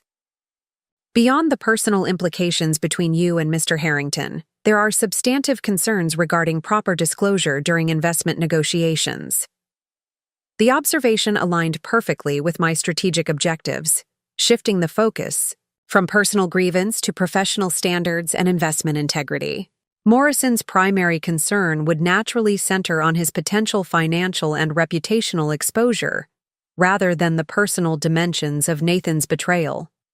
Proper disclosure represents the foundation of investment integrity, I agreed. When capital sources involve disputed funds or potential financial impropriety, all subsequent business activities become vulnerable to challenge, creating significant risks for associated investors and clients. Morrison nodded thoughtfully. My verification meeting was scheduled specifically to address these emergent concerns. However, your direct confirmation of unauthorized transfers creates a more fundamental issue regarding the viability of my investment position. May I ask what sparked your initial verification concerns? I inquired, seeking to understand the full context of his awareness before determining my next approach. Several factors converged, Morrison explained. Your comments at the launch event prompted initial questions. Thomas Brennan's subsequent contact regarding potential financial irregularities heightened those concerns. This morning, I received anonymous documentation detailing the specific transfers from your joint account, including timestamps correlating precisely with your board meeting schedule. The reference to anonymous documentation confirmed the expanding awareness of Nathan's actions, information flowing through multiple channels as the carefully constructed narrative of Westbrook and Harrington's launch began to unravel under scrutiny. What outcome are you seeking from this situation, Ms. Harrington? Morrison asked directly. Financial recovery? Punitive consequences? Or something else entirely? The question reflected the same essential calculus Eleanor Hargrove had prompted me to consider, defining my primary objectives beyond emotional reaction to betrayal. Morrison was evaluating whether my approach might align with his interests in resolving the situation efficiently, while minimizing potential damage to his investment position and reputation. My primary concern is appropriate accountability for unauthorized utilization of joint assets, I replied, echoing my earlier response to Eleanor while tailoring it to Morrison's perspective. The specific mechanism for that accountability remains flexible, provided it properly addresses both the financial impact and the underlying breach of financial responsibility. Morrison studied me with renewed interest, perhaps recognizing the disciplined approach that separated my response from emotionally driven reactions more common in personal financial disputes. That perspective suggests potential for structured resolution rather than escalated conflict.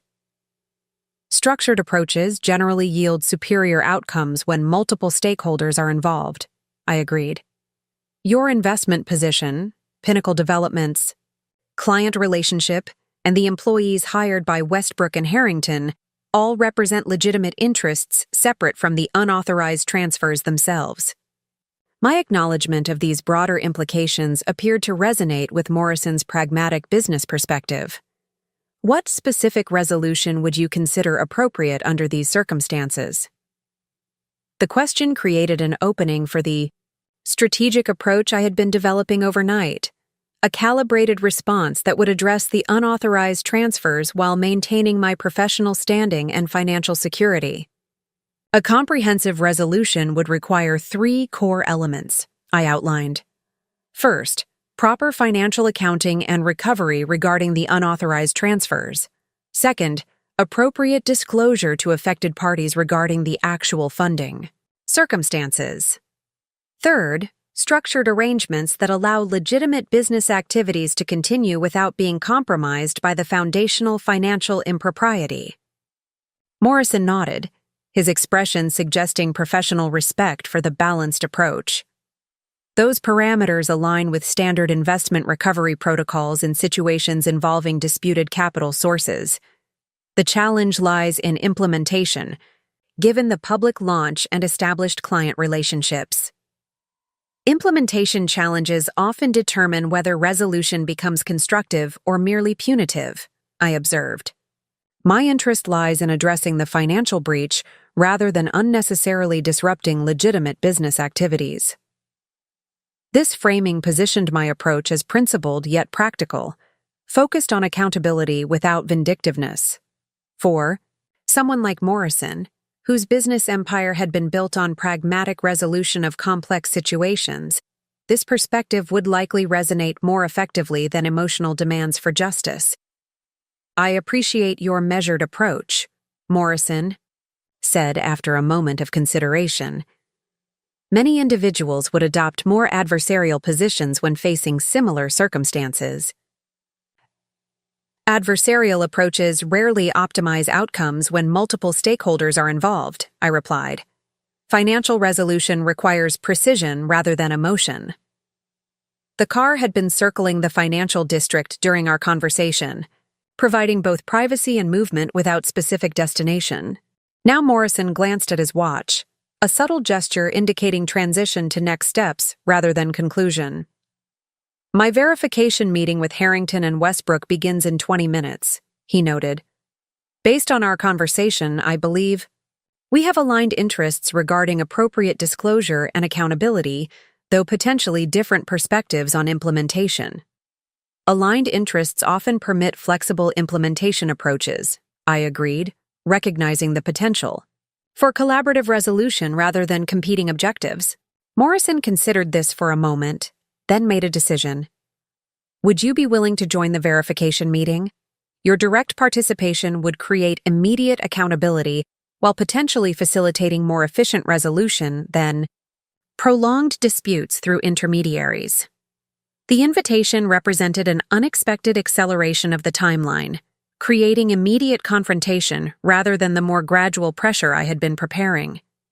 Direct participation would significantly alter the dynamic, transforming verification questions into accountability demands in Nathan and Melanie's perception. That approach would certainly expedite resolution, I acknowledged, carefully weighing the strategic implications. Though it might create heightened emotional dynamics that could complicate rational discussion of financial arrangements. Morrison nodded understanding. Emotional complications seem inevitable given the circumstances. However, direct engagement often resolves situations more efficiently than prolonged uncertainty. My experience suggests addressing foundational issues immediately, rather than allowing narratives to solidify around misrepresentations. His perspective aligned with financial recovery best practices, early intervention preventing further entanglement of disputed resources within expanding business activities. The direct approach would certainly create immediate accountability, though potentially at the cost of more measured negotiation. What specific role would you envision for me in this meeting? I asked, evaluating the practical implementation, rather than merely the conceptual approach. Observer initially, Morrison replied. I would begin with standard verification questions regarding their capitalization structure. Their responses would determine whether and when your direct participation becomes appropriate. The objective would be establishing factual context, rather than creating confrontational dynamics. The proposed structure offered reasonable balance, creating accountability without immediately escalating to direct confrontation. It would allow Nathan and Melanie's own responses to determine the subsequent course of the meeting, rather than beginning with accusations. That approach seems appropriate given the circumstances, I agreed, after careful consideration. Though, I would want to ensure the discussion remains focused on financial accountability, rather than personal grievances. Absolutely, Morrison confirmed. My interest is strictly limited to investment integrity and proper financial disclosure. Personal matters beyond those parameters remain outside the scope of our discussion. This boundary setting provided appropriate professional context for my participation, focused on financial verification, rather than relationship dynamics or emotional consequences. It aligned with my strategic objective of addressing the unauthorized transfers through established financial accountability mechanisms rather than personal confrontation. In that case, I'm willing to participate as you've outlined, I confirmed. Morrison nodded with evident satisfaction. Excellent. My driver will take us directly to the Westbrook and Harrington offices in the Tower District. They're expecting me for what they believe is a standard investment verification meeting, a routine discussion of capitalization documentation and funding source verification. As the car changed direction toward the Tower District, I reflected on how dramatically circumstances had evolved from my initial discovery of the unauthorized transfers. What Nathan had likely anticipated as a unilateral financial action during my board meeting had transformed into a multi-stakeholder accountability situation involving a billionaire investor with significant influence over his agency's future. The path forward remained complex and uncertain. Nathan and Melanie's reactions to direct questioning about their funding sources would determine whether resolution proceeded through negotiated settlement or escalated to formal legal proceedings. But regardless of their response, the carefully constructed narrative of triumphant transition they had presented at last night's launch party was about to encounter the reality of financial accountability. As we approached the Tower District, with its gleaming high-rises and premium commercial spaces, I maintained my professional composure, while internally acknowledging the significance of this moment. Within the hour, Nathan would face direct consequences for his calculated betrayal, not through emotional confrontation, but through the precise financial accountability mechanisms he had likely believed he could evade during our marital dissolution. The symmetry contained its own form of justice. Just as he had acted during my board presentation, a moment of professional significance he had deliberately targeted, I would now participate in his verification meeting, creating accountability, during what he had anticipated would be a moment of professional validation. Not revenge, but appropriate consequence, delivered not through emotional outbursts, but through the same disciplined financial approaches that had built my career. The approach reflected not just professional training, but fundamental character, addressing betrayal with integrity rather than matching deception with further manipulation. As Morrison's car pulled into the exclusive parking area beneath the Tower District's premier building, I prepared for the next phase of this evolving situation, focused not on emotional satisfaction, but on proper financial resolution that would address the unauthorized transfers while maintaining my professional standards and personal dignity. The Tower District's premier building embodied architectural prestige, soaring glass and steel with a distinctive angular profile that dominated the skyline.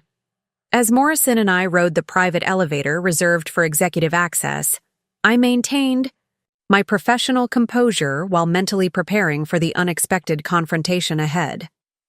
The elevator opened directly into a sleek reception area bearing the freshly installed Westbrook and Harrington Creative logo, geometric letter forms in copper and navy that reflected the design aesthetic I recognized from their launch event. The receptionist's expression shifted from polite welcome to visible surprise as she registered my presence alongside Morrison. "Mr. Morrison, welcome. Mr. Harrington and Ms. Westbrook are prepared for your meeting in the main conference room." Her eyes flickered uncertainly to me. "I don't believe we were expecting additional participants." "Ms. Harrington will be joining our discussion," Morrison stated with the casual authority of someone unaccustomed to having his arrangements questioned. "Please inform Mr. Harrington and Ms. Westbrook that we've arrived." The receptionist hesitated momentarily before regaining her professional demeanor. "Of course, please follow me." As we moved through the open concept space, I noted the rapid transformation from empty commercial property to functioning agency, designer furniture arranged in collaborative clusters, state-of-the-art technology, installations, impressive client work already displayed on mounted screens. The accelerated deployment of resources was evident in every detail, from custom light fixtures to the specialized creative workstations positioned throughout the space. My resources, my savings, my financial security, repurposed without consent, to create this showcase of creative ambition and professional reinvention. The receptionist led us to a glass-walled conference room where Nathan and Melanie were reviewing documents spread across a polished conference table. Their expressions, as they looked up at our entrance, captured the entire spectrum of recognition, surprise, and calculation in rapid succession. Nathan recovered first, rising with the practiced networking smile I knew so well, though it failed to reach his eyes, which remained fixed on me with unmistakable alarm. "James, welcome," he greeted Morrison, then hesitated as he struggled to determine the appropriate acknowledgement of my presence. "Alexandra, this is unexpected. Ms. Harrington will be joining our verification discussion," Morrison explained, his tone suggesting this was a routine business arrangement rather than the dramatic confrontation it represented. Given her financial expertise and specific knowledge regarding your capitalization structure, her perspective seemed valuable for our discussion. Melanie remained seated, her expression carefully controlled though her posture had visibly tensed. "How considerate," she commented, her tone maintaining professional courtesy while her eyes assessed me with new wariness. "Though this deviates from our expected meeting format. Verification processes occasionally require adaptive approaches," Morrison replied as he took a seat at the head of the conference table, "particularly when new information emerges regarding funding sources." I selected a seat opposite Nathan and Melanie, placing my portfolio on the table before me without immediately opening it, its presence a silent reminder of the documentation it contained. The physical positioning created natural confrontation, dynamics. Morrison at the head as the authority figure, Nathan and Melanie on one side representing their partnership, and me on the opposite side representing the questioning of their narrative. "Before we begin," Nathan said, attempting to regain control of the situation, "perhaps you could clarify the specific purpose of Alexandra's participation. Our understanding was that this meeting would focus on standard investment verification, protocols between Westbrook and Harrington and Morrison Development." His deliberate framing attempted to position me as an interloper in a business discussion rather than a directly affected stakeholder in the financial matters under examination. The strategy was familiar, using procedural objections to deflect substantive accountability, a tactic I had observed throughout his professional career. "That remains our focus," Morrison confirmed. "Ms. Harrington's participation relates directly to questions regarding your initial capitalization, specifically, The source of approximately $267,000 deployed across your launch activities. The precise figure hung in the air between us, an unmistakable reference to the exact amount transferred from our joint account. Nathan's expression remained composed, though I detected the slight muscle tension in his jaw that always betrayed his internal stress during challenging negotiations. Our initial capitalization came from various sources, Nathan replied carefully. Personal investment, advanced client retainers, and strategic partnership arrangements. Standard funding approaches for creative startups. The deliberate vagueness contrasted sharply with the precision of Morrison's reference, attempting to dilute the specific transfer amount within broader funding categories. It was a textbook deflection strategy, acknowledging the general topic while avoiding the specific accountability point. Perhaps we should be more precise, Morrison suggested, his tone remaining conversational, though his gaze had sharpened.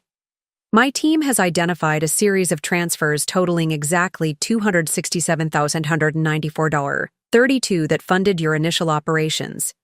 These transfers originated from a joint account held by you and Ms. Harrington, with the transactions occurring 3 days ago between 2:30 p.m. and 3:15 p.m. We're seeking verification regarding the authorization and disclosure protocols for these specific transfers. The clinical precision of Morrison's statement eliminated any possibility of continued vagueness. Nathan glanced briefly at Melanie before responding, their silent exchange suggesting they had not anticipated this level of specific knowledge regarding their funding source. The funds represent part of our divorce settlement, Nathan stated, pivoting to the same narrative he had presented at the launch party. Financial separations during marital dissolution are standard procedure. Interesting characterization, Morrison observed, particularly since no formal settlement had been established at the time of transfer, and the transactions occurred specifically during Ms. Harrington's board meeting presentation, timing that prevented immediate awareness or response.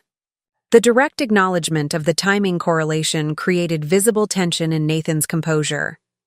This was no longer a situation he could navigate through practiced networking charm or creative narrative construction.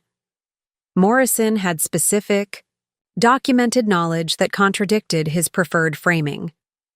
Timing convergences happen in business transitions, Nathan attempted, though his response sounded hollow even to my ears. Alexandra's schedule has always been filled with corporate obligations. Let's be entirely direct, Morrison suggested, his patient tone belied by the intensity of his gaze. Were these transfers specifically authorized by both account holders, or did you execute them unilaterally during Ms. Harrington's board presentation? The question eliminated all remaining space for deflection or recharacterization. Nathan's expression hardened as he recognized the futility of continued narrative management with someone possessing such specific documentation. Joint accounts provide equal access rights to both parties, he stated, shifting to a legal justification approach. Formal authorization protocols aren't typically required for transactions between marital partners, even during separation proceedings.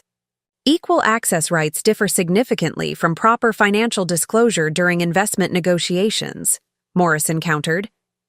When seeking capital investment, standard protocols require transparent disclosure of all funding sources, particularly those involving potential legal disputes regarding authorization. Melanie, who had remained strategically silent during this exchange, apparently decided intervention was necessary as the conversation moved firmly into territory threatening their investment relationship. James, she began, using the familiar address to establish connection. Business formations during personal transitions often involve complex financial arrangements. We believed the capitalization details were appropriately communicated during our investment discussions, focusing on the operational deployment rather than the specific sourcing mechanics. Her attempt at redirection, shifting focus from authorization questions to operational outcomes, reflected skilled crisis management, but Morrison remained focused on the fundamental disclosure issue.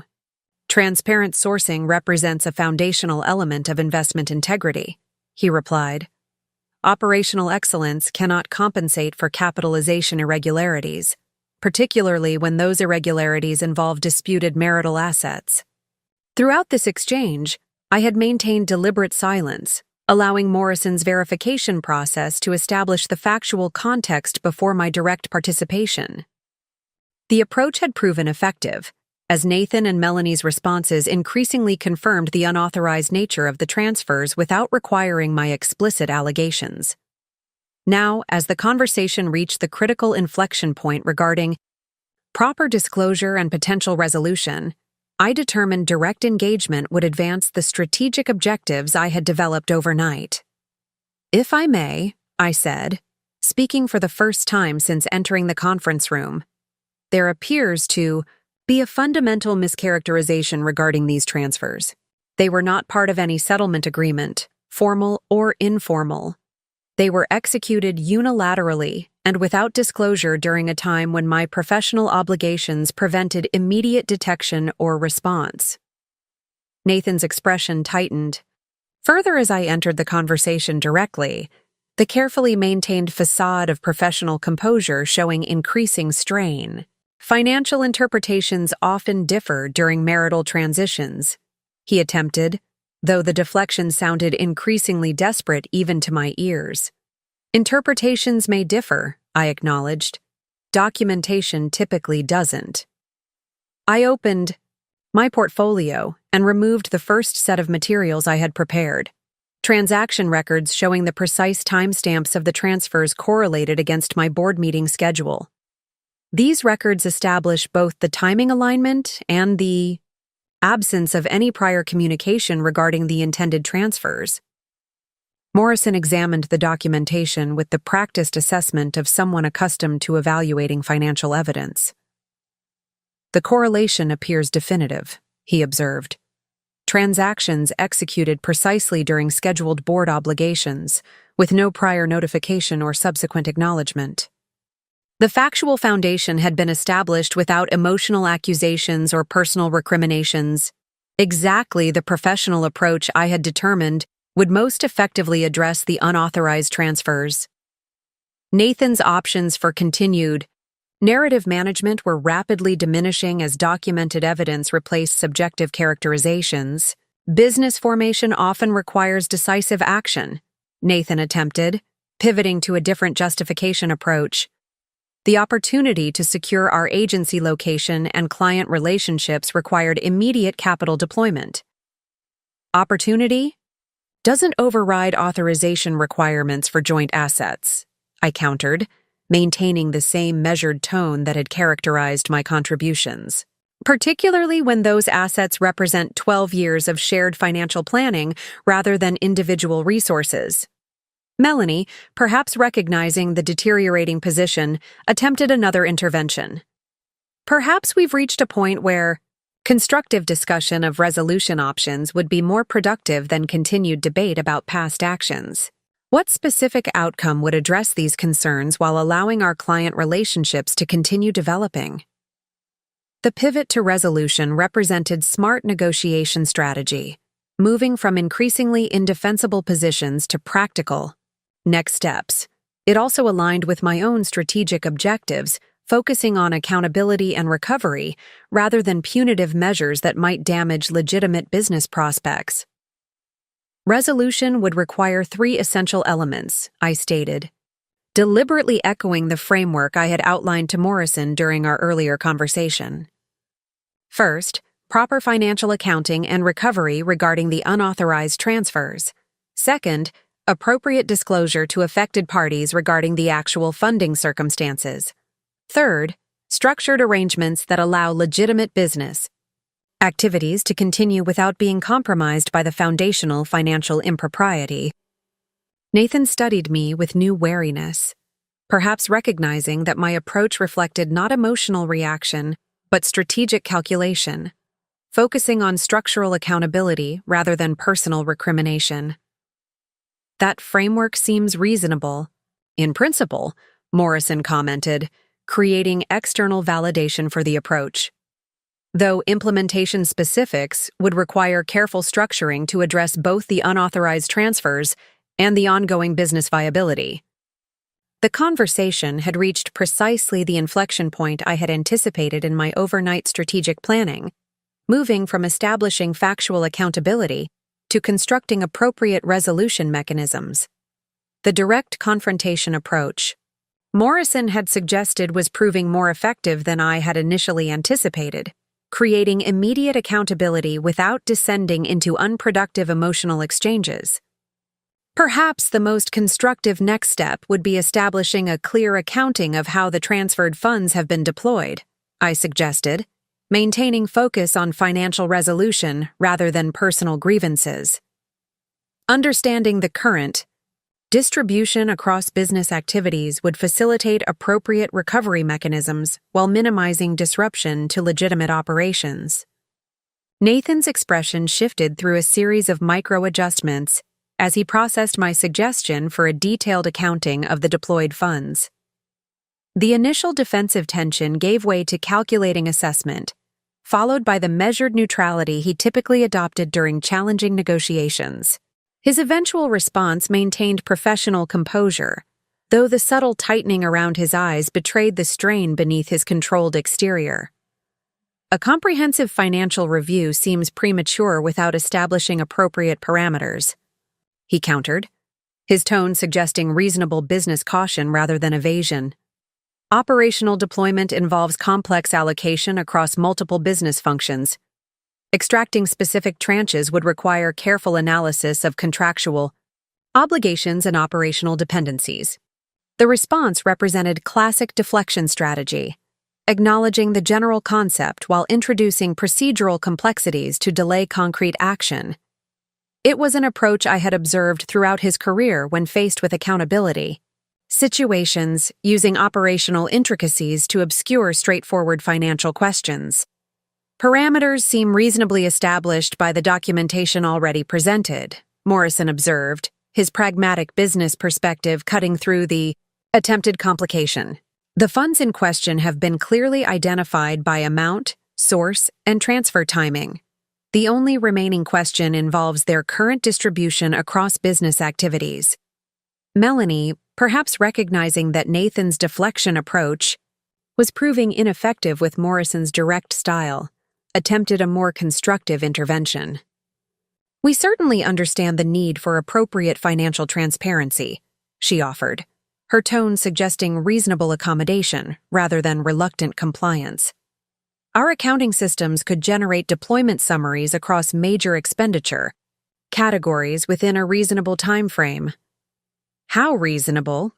Morrison inquired, maintaining focus on practical next steps rather than conceptual agreements. "By end of business today," Melanie suggested, glancing at Nathan for confirmation. "Comprehensive financial transparency represents the foundation for any potential resolution," I noted, maintaining my focus on structural accountability rather than punitive measures, including both deployed expenditures and committed obligations against these resources. Nathan's expression suggested he recognized the strategic positioning underway, the progressive establishment of accountability mechanisms that would inevitably lead to financial recovery requirements. His next move revealed his shifting approach from deflection to negotiation. Financial transparency would need to be matched with reasonable recovery arrangements, he suggested. Any resolution framework would require balanced consideration of both accountability and operational continuity. The pivot represented calculated acceptance of the inevitable accountability while attempting to establish favorable terms for the resolution phase, a more sophisticated negotiation approach than his initial deflection attempts. Balanced resolution certainly requires consideration of multiple stakeholders, I acknowledged, recognizing the constructive shift in approach while maintaining my position. However, the unauthorized nature of the initial transfers establishes clear parameters regarding proper recovery requirements. Morrison, whose extensive business experience likely included numerous similar situations involving disputed resources, offered a pragmatic assessment. In my experience, mediating complex financial disputes, balanced resolution typically requires three essential components: full accounting transparency, appropriate recovery mechanics, and structured implementation timelines that minimize operational disruption. His framework effectively validated my approach while introducing implementation sequencing that addressed Nathan and Melanie's operational concerns, the mark of experienced negotiation that identified mutual interests within opposing positions. That approach seems reasonable, I confirmed, recognizing the value of Morrison's external validation in establishing constructive resolution parameters. Melanie nodded, her expression suggesting professional relief at the emerging structure. We can provide complete deployment accounting by 5 p.m. today, including both executed expenditures and committed obligations. Nathan, perhaps recognizing that direct opposition would prove counterproductive given Morrison's involvement, adjusted his approach to focus on implementation details rather than foundational accountability. Operational continuity would require careful structuring of any recovery arrangements, particularly regarding client relationships and talent retention. Operational considerations remain secondary to proper financial accountability, Morrison observed, his tone suggesting established business principle rather than negotiating position, though implementation can certainly be structured to minimize unnecessary disruption once proper accounting and recovery parameters are established. The conversation had effectively transitioned from establishing accountability to negotiating resolution mechanics, precisely the progression I had anticipated in my strategic planning. Nathan and Melanie had moved from deflection to acceptance, focusing now on shaping favorable implementation rather than avoiding fundamental accountability. Beyond financial accounting, appropriate disclosure represents an essential component of proper resolution, I noted, introducing the second element of my resolution framework, particularly regarding representations made to investors, clients, and employees about the agency's capitalization structure. This aspect potentially represented the most significant pressure point in our negotiation, addressing not merely the financial recovery, but the professional narratives Nathan and Melanie had constructed around their agency launch. Their expressions confirmed my assessment, suggesting particular sensitivity to this dimension of accountability. Disclosure protocols in early-stage ventures typically evolve as operational structures mature, Nathan attempted, reverting briefly to his earlier deflection approach. Initial representations focus on operational capabilities rather than precise capital sourcing mechanics. Transparency isn't evolutionary, Morrison countered, his expression suggesting limited patience for continued narrative management, particularly regarding disputed funding sources that create potential liability for associated stakeholders. The reference to liability clearly registered with both Nathan and Melanie, their exchanged glance revealing awareness of the broader implications beyond mere financial recovery. Morrison's position as a prominent investor created significant leverage regarding disclosure requirements. His reputation and financial interests demanded proper transparency regardless of their preferences.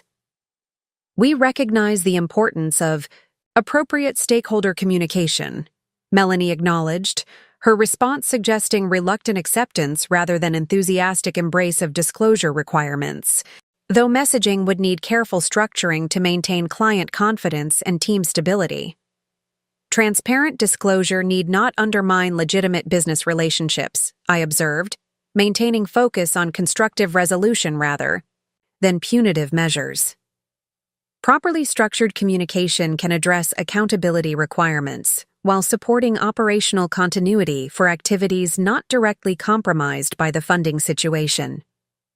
This approach represented my carefully considered balance between accountability and pragmatism, acknowledging legitimate business interests while maintaining firm requirements regarding proper disclosure. The strategic objective remained addressing the unauthorized transfers through established accountability mechanisms rather than inflicting maximum damage on their business prospects. Nathan studied me with evident reassessment, perhaps recognizing that my approach reflected strategic calculation rather than vindictive retaliation. The measured response seemed to contrast with whatever reaction he had anticipated to his unauthorized actions, professional accountability rather than emotional escalation. Implementation sequencing becomes critically important in disclosure situations, he noted, his tone suggesting practical business consideration rather than continued evasion. Premature or improperly structured communication could create unnecessary disruption to client relationships and team stability. Sequencing certainly warrants careful consideration, Morrison agreed, though his expression remained focused on substance rather than timing. However, my investment position requires immediate clarity regarding the actual capitalization structure, regardless of broader disclosure timelines. The statement effectively established Morrison's priority, addressing his specific investment exposure before broader resolution parameters. His position represented natural business protection, rather than personal involvement in our dispute, though it created valuable leverage for establishing appropriate accountability. Complete financial transparency with you seems entirely appropriate, given your investment position, Melanie acknowledged, her response indicating recognition of Morrison's leverage in the situation. We can provide comprehensive documentation regarding our capitalization structure, alongside the deployment accounting by 5 p.m. today. The commitment represented significant progress in establishing accountability mechanisms, moving from conceptual discussion to concrete deliverables with specific timelines. Nathan's expression suggested resigned acceptance of this progression, though his next comment attempted to establish boundaries around the resolution process. Financial transparency and appropriate investor disclosure represent reasonable initial steps, he stated, emphasis on initial, suggesting attempt to limit the scope of immediate accountability. Further resolution elements would require more extensive negotiation regarding implementation mechanics and operational considerations. The attempt to partition the resolution process reflected standard negotiation strategy, acknowledging unavoidable elements while attempting to delay or limit more challenging components. Morrison's response indicated limited patience for this approach. Comprehensive resolution requires addressing all three elements Ms. Harrington identified, he stated, his tone suggesting established business principle rather than negotiable position. Financial accounting, appropriate disclosure, and structured arrangements for ongoing operations. Each component remains essential for proper resolution of the situation. His validation of my framework effectively countered Nathan's attempt to segment the process, establishing the integrated nature of proper accountability, rather than allowing selective compliance. The dynamics had shifted significantly from the verification meeting Nathan and Melanie had anticipated, Morrison's involvement, transforming what might have been a bilateral dispute into a multi-stakeholder accountability situation, requiring comprehensive resolution. We certainly understand the interconnected nature of these elements, Melanie acknowledged, recognizing the futility of continued resistance to the established framework. Our focus remains constructive resolution that addresses accountability, requirements while supporting legitimate business continuity. The statement represented effective pivot to resolution positioning, accepting the inevitable accountability while attempting to shape implementation in ways that protected their core business interests. It reflected sophisticated negotiation approach, moving from resistance to constructive engagement within established parameters. Constructive resolution requires balanced consideration of all stakeholder interests, I agreed, maintaining my focus on accountability mechanisms rather than punitive measures, including appropriate recovery of unauthorized transfers, transparent disclosure to affected parties, and structured arrangements that allow legitimate business activities to continue once proper accountability has been established. This restatement of my resolution framework, now validated by Morrison's business perspective, created clear parameters for the next phase of our negotiation. Nathan and Melanie had effectively accepted the accountability requirements, their focus now shifting to implementation details that might protect their core business interests within these parameters. Perhaps the most productive next step would be establishing the detailed financial accounting we've discussed, Morrison suggested, moving toward concrete action rather than continued negotiation of principles. Once we have comprehensive understanding of how these funds have been deployed, we can structure appropriate resolution mechanisms that address both accountability requirements and operational considerations. The approach aligned perfectly with my strategic objectives, establishing factual accountability through detailed documentation before negotiating specific recovery mechanisms. It prevented premature concessions while creating clear foundation for subsequent resolution discussions. We'll have complete deployment accounting and capitalization documentation delivered to both of you by 5 p.m. today, Melanie confirmed, her tone suggesting professional acceptance of these requirements despite the obvious tension in her posture. In the interim, Morrison continued, I'll need to place certain aspects of our investment relationship on temporary hold pending resolution of these transparency questions. Specifically, my planned announcement regarding strategic partnership between Morrison Development and Westbrook and Harrington Creative will be deferred until we've established proper accountability regarding your capitalization structure. This development represented significant business consequence beyond mere documentation requirements, affecting their market positioning and client acquisition capabilities rather than simply internal operations. Nathan's expression revealed the impact of this announcement, the careful composure briefly giving way to genuine concern before being reestablished. We understand your position, he acknowledged, his tone suggesting professional acceptance despite evident disappointment. Though we hope to address these transparency questions quickly enough to minimize unnecessary disruption to our strategic relationship. Appropriate resolution typically proceeds at the pace of proper accountability, Morrison observed, his expression suggesting established business principle rather than negotiable timeline. Transparency accelerates resolution, while continued management of narratives inevitably extends the process. The statement effectively established the direct relationship between their forthcoming cooperation and the potential timeline for resolution, creating natural incentive for comprehensive transparency rather than continued selective disclosure or narrative management. As the meeting concluded with these established parameters and commitments, I maintained my professional composure while internally acknowledging the significant progress achieved. What had begun as unauthorized transfers during my board meeting had evolved into structured accountability mechanisms with concrete deliverables and timeline commitments. The path forward remained complex, requiring careful navigation of financial, recovery, appropriate disclosure, and operational arrangements.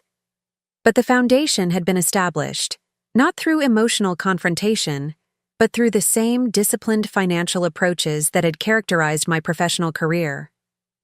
As we departed the conference room, Morrison's parting statement to Nathan and Melanie created final clarity regarding expectations.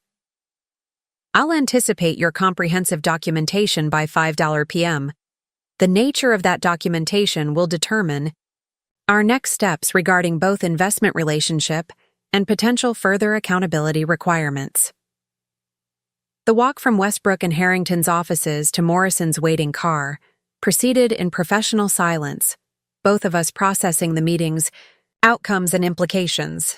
Only when we were sealed in the privacy of his vehicle did Morrison speak. Remarkably composed, he observed. Most individuals would approach such situations with considerably more emotional response. Emotional responses rarely yield optimal financial outcomes, I replied, particularly when multiple stakeholders are involved. Morrison nodded thoughtfully. Your strategic approach creates potential for resolution that might not otherwise exist. Their accountability seems inevitable, but your focus on structured mechanisms rather than punitive measures offers constructive pathways forward. His assessment validated my strategic approach, addressing the unauthorized transfers through established accountability mechanisms rather than emotional retaliation. The meeting had established both the factual foundation regarding the unauthorized transfers and concrete next steps for resolution, creating momentum toward appropriate accountability without unnecessary disruption to legitimate business activities. "What are your plans while awaiting their financial documentation?" Morrison inquired as the car moved through midday traffic. "I have a scheduled meeting at Riverside Park regarding additional documentation," I replied, having decided to pursue the anonymous source despite the significant progress already achieved. Complete information would strengthen my negotiating position regardless of how forthcoming Nathan and Melanie proved in their 5 p.m. submission. "Would you like me to arrange for one of my security team to accompany you?" Morrison offered. Anonymous contacts sometimes warrant precautionary measures. The offer reflected both professional courtesy and practical business caution, Morrison recognizing potential vulnerabilities in the developing situation. His perspective remained primarily focused on investment protection rather than personal involvement, but the alignment of our interests created natural partnership in the resolution process. "Thank you, but I've arranged appropriate precautions," I assured him, having instructed Diana to monitor my location and establish check-in protocols during the anonymous meeting. As Morrison's car approached Meridian Tower, our conversation concluded with straightforward next steps. We would independently review the financial documentation Nathan and Melanie provided, then confer regarding appropriate resolution mechanisms based on the comprehensive accounting of how the transferred funds had been deployed. "Financial integrity matters in investment relationships," Morrison noted as we parted. "Accountability need not destroy legitimate business potential, but it must precede further development. Your approach creates space for that balanced resolution." The observation captured precisely the equilibrium I had been working to establish, addressing the unauthorized transfers while maintaining professional standards that separated personal breach from business viability. The framework reflected not vindictiveness, but appropriate financial accountability applied with the same discipline that had built my career. Riverside Park stretched along the eastern edge of the city, providing refuge of greenery amid urban development. The meeting location, a bench near the distinctive Japanese maple, offered both visibility for safety and sufficient privacy for confidential conversation. As I approached at precisely 9:15 a.m., I observed a solitary figure already seated there, a woman in her early 30s wearing business casual attire that suggested financial sector employment rather than creative agency background. "Ms. Harrington," she greeted me without rising. "Thank you for coming despite your eventful morning." The reference to my meeting with Nathan and Melanie confirmed my suspicion that this was someone with inside knowledge of the developing situation, not merely an observer, but potentially an active participant in the financial mechanisms surrounding the unauthorized transfers. "You appear to have information advantage regarding my schedule," I noted, taking a seat beside her while maintaining professional distance. "Perhaps introductions would establish appropriate context for our conversation." "Sarah Winters," she replied. "Senior Transaction Specialist at First Capital Bank, Private Client Division. Until yesterday, I handled account services for Melanie Westbrook." The introduction explained her access to the financial information she had referenced in her text messages, direct professional involvement in the banking operations that had facilitated the unauthorized transfers. Her use of "until yesterday" suggested recent changes in that professional relationship, potentially indicating concerns about the transactions themselves. "Your messages referenced documentation regarding the transfers from my joint account," I prompted, maintaining professional focus rather than pursuing peripheral details. Sarah nodded, removing a slim folder from her messenger bag. "3 days ago, I processed a series of transfers from your joint account with Nathan Harrington to a newly established account under Melanie Westbrook's name. The timing and structure of these transfers raised several compliance concerns that were overridden through irregular authorization protocols." She opened the folder, revealing transaction records with highlighted sections indicating approval, timestamps, and authorization codes. These transfers were initially flagged by our automated compliance system due to both the amount and the destination parameters. Standard protocol would require additional verification before processing. Yet they proceeded without such verification, I observed, examining the documentation that confirmed what I had already discovered through my own investigation. Yes, through direct intervention by Thomas Carlson, head of private banking, at Geneva Trust and former supervisor to Melanie Westbrook during her time at Bradford Financial. Sarah's expression reflected professional concern rather than personal involvement. The override circumvented standard verification protocols that would typically apply to transactions of this nature and amount. The information aligned with Diana's research findings regarding Melanie's banking connections, confirming not merely opportunistic exploitation, but carefully orchestrated financial extraction, utilizing established professional relationships to optimize execution. More concerning is this, Sarah continued, turning to the next document, a printed email exchange between Melanie and Thomas Carlson discussing the planned transfers. The correspondence explicitly referenced timing alignment with my board meeting schedule, confirming deliberate coordination rather than coincidental timing. The transfer execution was specifically structured to occur during your board presentation, with explicit acknowledgement that this timing would prevent immediate detection or intervention, Sarah explained. This level of calculated timing raises significant questions regarding proper authorization and disclosure. The documentation provided definitive confirmation of what I had already suspected: deliberate coordination to execute the transfers during my professional obligations, specifically to prevent immediate awareness or response. The evidence transformed what might have been characterized as opportunistic financial action into calculated extraction with documented intent to circumvent normal authorization protocols. "Why are you sharing this information with me?" I asked, maintaining professional caution despite the apparent alignment with my interests. Anonymous sources warranted verification regardless of how compelling their documentation appeared. "Professional integrity," Sarah replied without hesitation. "Banking operations require proper authorization protocols regardless of personal relationships between clients. When I identified these irregular patterns and raised compliance concerns, I was instructed to process the transactions without standard verification. Yesterday, I submitted formal documentation to our compliance department regarding these irregularities, which resulted in my reassignment to different client accounts." Her explanation suggested professional ethics rather than personal vendetta. Concern about irregular financial operations rather than involvement in the relationship dynamics between Nathan, Melanie, and me. The motivation aligned with what Thomas Brennan had expressed during our late-night discussion. Financial professionals recognizing potential impropriety in transaction patterns, regardless of personal connections to the situation. These records appear to provide definitive confirmation regarding both the transfer mechanics and the deliberate timing alignment, I observed, reviewing the comprehensive documentation she had provided. "Have you shared this information with anyone else?" "Only through appropriate compliance channels within First Capital," Sarah confirmed.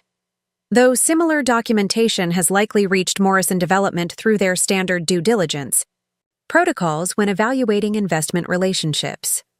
Financial institutions maintain monitoring arrangements that would identify transaction patterns matching certain risk parameters." The information explained how Morrison had received verification concerns from multiple sources, standard financial monitoring systems identifying the same irregular patterns that had prompted Sarah's compliance questions. The situation reflected natural protective mechanisms within financial systems rather than coordinated efforts against Nathan and Melanie's venture. This documentation provides valuable context for the resolution process already underway, I acknowledged, carefully securing the materials in my portfolio. Though I'm curious why you chose direct contact rather than allowing the compliance mechanisms to proceed through established channels. Sarah's expression suggested professional consideration rather than emotional involvement. Banking compliance processes typically focus on institutional risk mitigation rather than client protection. Direct disclosure to affected parties often produces more balanced outcomes than regulatory intervention alone. Her perspective aligned with Eleanor Hargrove's earlier advice regarding strategic leverage points, addressing unauthorized transfers through negotiated resolution rather than formal regulatory proceedings whenever possible. The approach reflected financial industry best practices rather than personal involvement in the underlying situation. "I appreciate your professional integrity in bringing this information forward," I said as our meeting concluded. "The documentation will certainly inform appropriate resolution of this situation." As Sarah departed in one direction and I in another, I reflected on how this additional intelligence would influence the developing accountability process. The documented intent to circumvent normal authorization protocols transformed what might have been characterized as aggressive financial management during divorce into deliberate circumvention of proper authorization processes, a distinction with significant implications for both recovery requirements and potential disclosure obligations. The remainder of the day unfolded with the disciplined focus that had characterized my approach throughout this situation. I returned to Meridian Tower, where Diana had assembled comprehensive research on Melanie's banking connections and professional history. I consulted with Eleanor Hargrove regarding appropriate recovery mechanisms, given the documentation of deliberate timing and override of standard verification protocols. I prepared structured analysis of potential resolution frameworks that would address the unauthorized transfers while allowing legitimate business activities to continue under appropriate arrangements. At precisely 5:03 p.m., my secure terminal signaled an incoming document package from Westbrook and Harrington Creative, the promised financial accounting and capitalization documentation. The materials arrived simultaneously at Morrison's office, his assistant confirming receipt and immediate review by their financial team. The documentation revealed exactly what I had anticipated: rapid deployment of the transferred funds across multiple business establishment activities, office lease security deposits, technology infrastructure investments, creative team hiring, advances, and launch event expenditures. The comprehensive accounting confirmed both the unauthorized nature of the transfers and the subsequent entanglement of these funds with legitimate business operations now involving multiple additional stakeholders. Most revealing was the capitalization structure documentation, which showed that beyond the unauthorized transfers, Nathan and Melanie had minimal additional resources supporting their venture. The transferred funds represented over 90% of their actual capitalization, with the remaining portion consisting primarily of Nathan's personal savings. The series of $9,500 withdrawals I had identified during my earlier investigation. The financial reality contrasted sharply with the narrative they had presented at their launch event. Not innovative financial structuring, but straightforward appropriation of joint marital assets without proper authorization or disclosure. The documentation transformed what might have been disputed characterization into factual confirmation, creating definitive foundation for the resolution mechanisms I had been developing. At 6:30 p.m., Morrison's call arrived, his financial team having completed their initial assessment of the provided documentation. "The capitalization structure is considerably more problematic than initially indicated," he noted without preamble. "Their actual funding consists almost exclusively of the transferred amounts from your joint account, with minimal additional resources supporting their operational commitments." "The documentation aligns with my analysis," I confirmed, creating significant questions regarding both recovery requirements and ongoing operational viability. "Indeed," Morrison agreed, "though the deployment patterns suggest potential for structured resolution that addresses accountability without unnecessarily dismantling legitimate business functions. Several key clients, including Pinnacle Developments, have established relationships that could potentially continue under appropriately restructured arrangements. His assessment aligned with my own strategic thinking, focusing on accountability and recovery while preserving legitimate business potential that now extended beyond Nathan and Melanie to include clients, employees, and operational partners. The approach reflected disciplined financial thinking rather than punitive instinct, addressing unauthorized actions while minimizing collateral damage to uninvolved stakeholders. "I've scheduled a resolution meeting for tomorrow morning at 9 a.m., Morrison continued. "My office rather than their agency space. Neutral territory with appropriate administrative support for documenting whatever arrangements emerge from our discussion."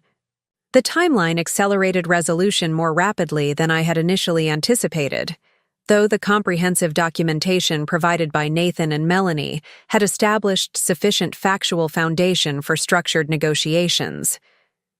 Their apparent cooperation in providing detailed financial accounting suggested recognition that resolution had become inevitable. Their focus now on shaping implementation rather than avoiding accountability. "I'll be prepared with appropriate resolution frameworks," I confirmed, having already developed several potential approaches based on different deployment scenarios. The actual documentation allowed me to refine these models, creating specific recovery mechanisms aligned with how the funds had been utilized across various business activities. Morrison's office occupied the top floor of his company's headquarters building, a sophisticated space that projected established success rather than the aspirational aesthetic of Westbrook and Harrington's new agency. The conference room where we gathered the following morning featured subtle displays of Morrison's accomplishments, architectural models of significant developments, awards for business innovation, photographs with prominent business and civic leaders, all suggesting the substantial influence he wielded in contrast to Nathan and Melanie's vulnerable position. They arrived precisely at 9 a.m., their expressions suggesting resignation rather than continued resistance. The comprehensive documentation they had provided had effectively eliminated further narrative management options.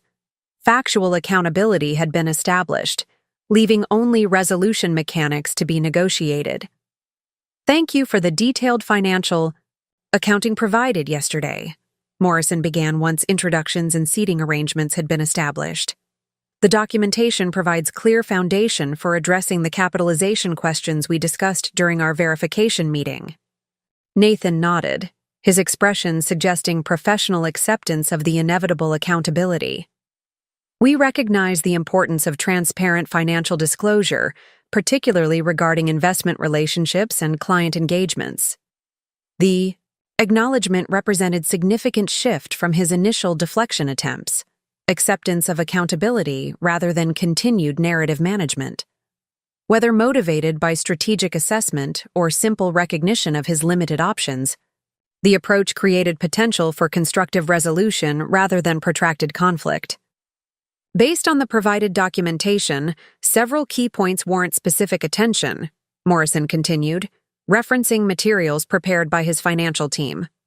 "First, the capitalization structure relies almost exclusively on funds transferred from the joint account shared by Mr. Harrington and Ms. Harrington, with these transfers executed during Ms. Harrington's board meeting without prior notification or subsequent acknowledgement." The clinical precision of Morrison's statement established factual accountability without requiring emotional characterization, professional assessment, rather than accusatory framing. His approach maintained focus on financial mechanics rather than relationship dynamics, creating appropriate context for resolution discussions.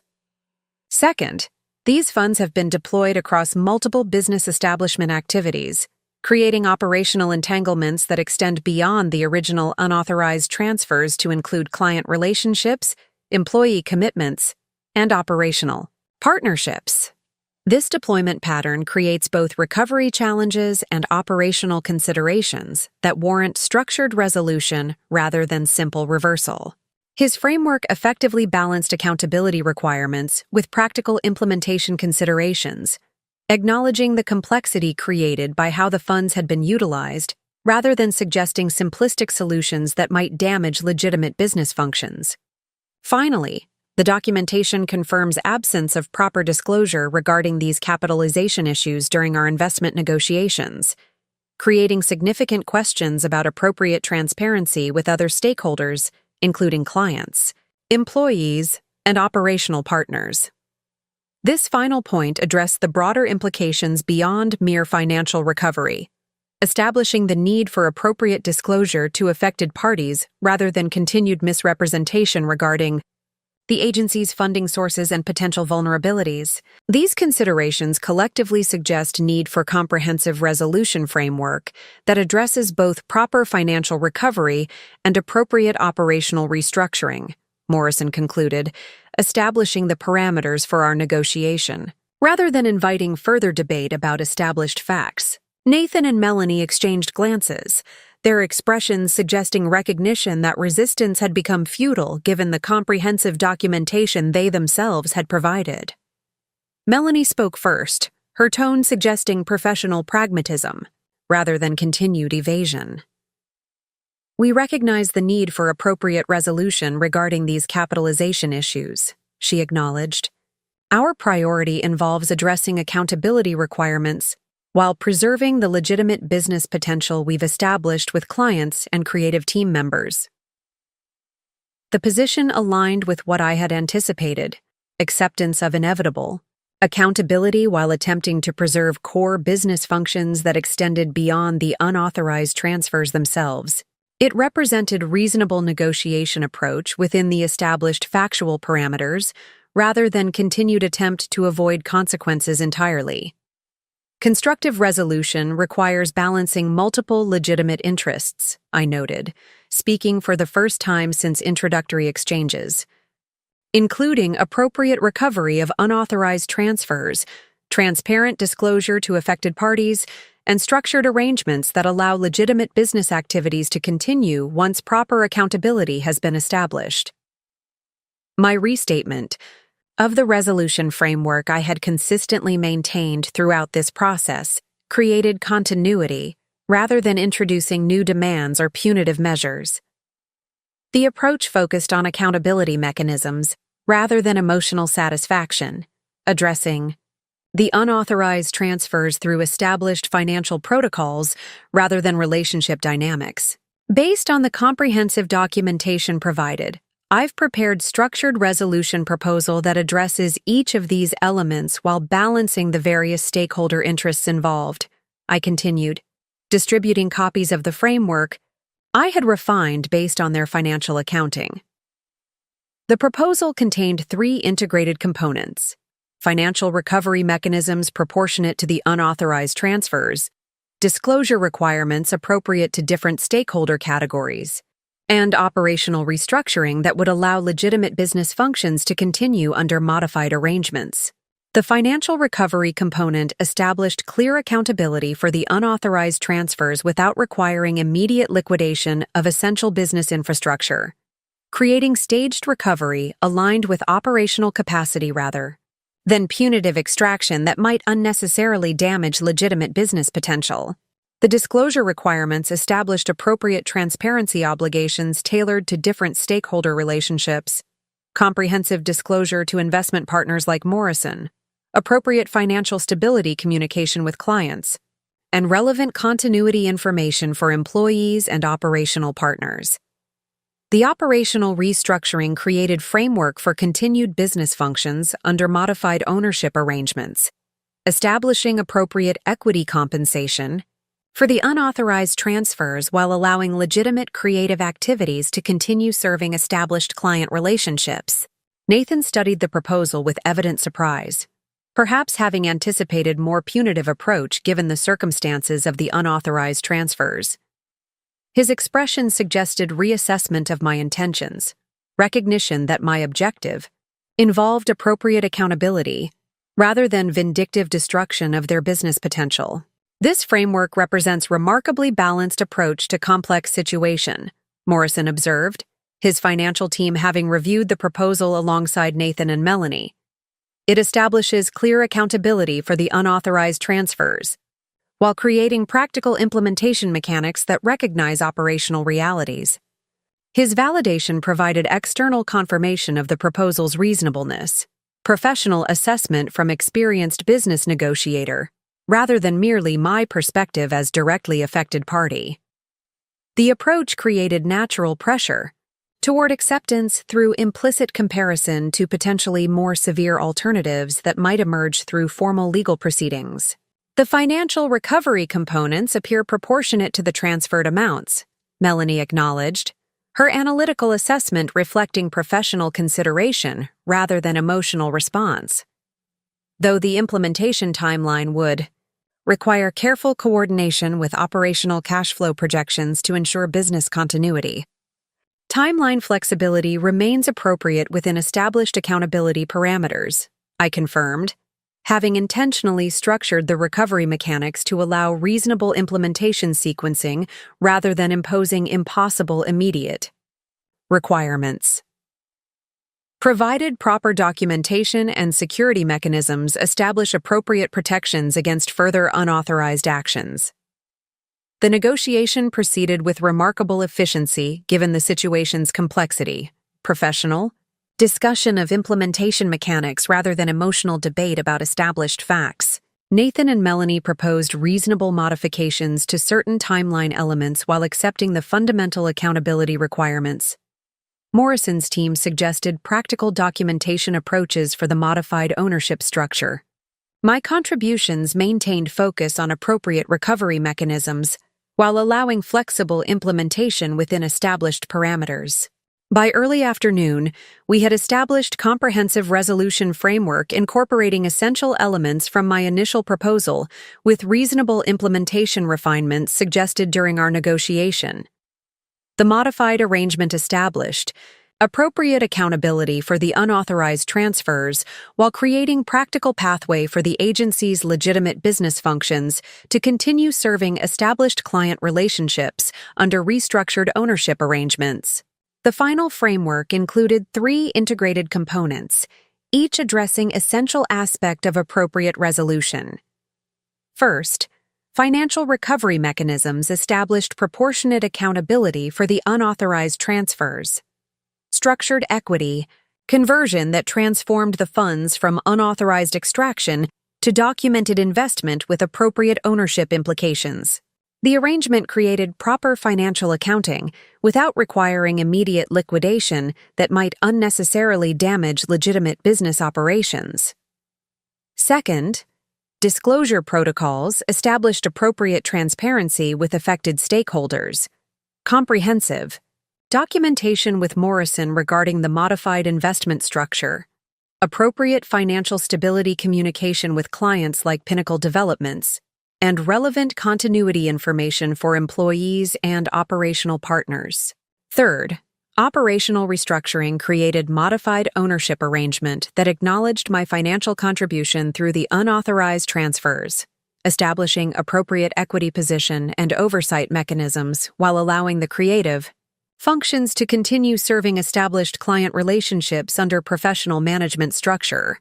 The resolution represented balanced approach to complex situation, establishing clear accountability for the unauthorized transfers while creating practical implementation mechanics that recognized operational realities.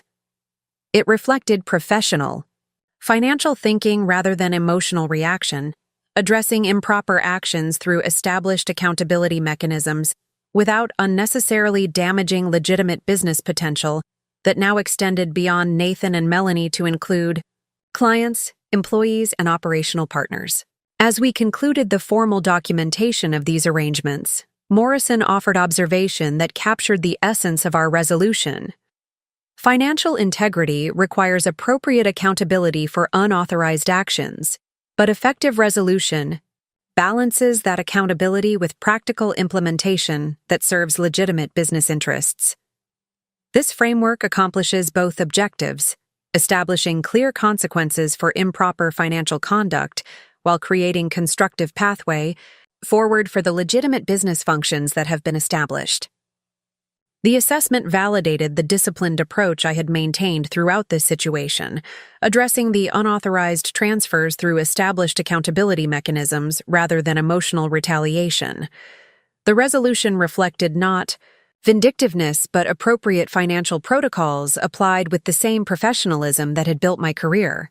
3 months later, I sat across from Diana in my office, reviewing the quarterly performance reports from what was now officially called Westbrook and Harrington Creative Partners, the restructured agency operating under the modified ownership, arrangements established during our resolution negotiations. The partners addition to the name reflected both the equity restructuring and the more transparent operational model that had emerged from the accountability process. Client retention has remained stable despite the ownership transition, Diana noted, highlighting relevant sections of the performance analysis, particularly the Pinnacle Developments relationship, which has actually expanded under the new arrangement. The operational outcome validated the balanced resolution approach, maintaining legitimate business functions while establishing appropriate accountability for the unauthorized transfers. The modified ownership structure had transformed the funds from unauthorized extraction to documented investment with proper governance mechanisms and transparent financial reporting. Morrison's continued involvement appears to have stabilized their market position, I observed, noting his strategic guidance evident in their business development approach. Though his oversight requirements have certainly constrained Nathan and Melanie's autonomy compared to their original vision. Diana nodded, her professional assessment reflecting objective analysis rather than emotional satisfaction. The accountability mechanisms have created more disciplined operational structure than typically exists in creative startups. The reporting, requirements and governance protocols provide stability that benefits both client relationships and talent retention. The observation captured the constructive aspects of our resolution beyond mere financial recovery, establishing appropriate accountability mechanisms that actually improved operational stability rather than simply imposing punitive restrictions. The approach had transformed unauthorized transfers into structured investment with proper governance, addressing the improper actions while preserving legitimate business potential. And the financial performance? I inquired, turning to the quarterly revenue analysis that would determine the first scheduled distribution under our equity arrangement.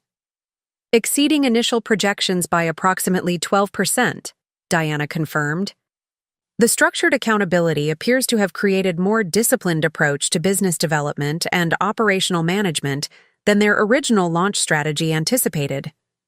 The financial results validated Morrison's assessment during our resolution negotiations that proper accountability could potentially strengthen business performance rather than merely imposing consequences for unauthorized actions. The disciplined structure established through our resolution had created operational stability that benefited all stakeholders rather than simply addressing the financial breach. As I signed the quarterly certification documents that maintained appropriate oversight without unnecessary operational interference, I reflected on the path that had led to this outcome. What had begun as devastating discovery during my board presentation had evolved through strategic resolution into structured arrangement that established appropriate accountability while preserving legitimate business potential. The resolution reflected not emotional vindication, but professional financial principles, addressing unauthorized actions through established accountability mechanisms rather than punitive measures that might have satisfied immediate emotional response, but damaged legitimate business functions affecting multiple stakeholders beyond Nathan and Melanie themselves. Most significantly, the process had reinforced my recognition that professional principles applied with disciplined focus yielded superior outcomes to emotional reactions in both corporate leadership and personal financial management. The unauthorized transfers had been addressed through structured accountability rather than escalated conflict, creating resolution that balanced appropriate consequences with practical implementation. As Diana departed with the signed certification documents, I turned toward the panoramic windows of my office, observing the city skyline that represented both my professional domain and the business community that had witnessed this entire situation unfold. Nathan had calculated that I would be too professionally constrained, too emotionally devastated, or too concerned with appearances to respond effectively to his actions during my board meeting. What he had failed to recognize throughout our marriage and during his calculated extraction was that my professional discipline represented strength rather than limitation. The same financial expertise that had built my career had ultimately established appropriate accountability for his unauthorized actions, creating resolution that reflected financial integrity rather than emotional retaliation. Not revenge, but accountability, delivered not through vindictive destruction, but through the same disciplined financial approaches that governed my professional decisions. The outcome represented not merely personal resolution, but professional validation, confirmation that principled financial practices applied consistently across both corporate leadership and personal financial management yielded superior results to emotional reactions or vindictive impulses. The quarterly distribution notice on my desk, the first financial return from the restructured ownership arrangement, represented tangible evidence of this principled approach.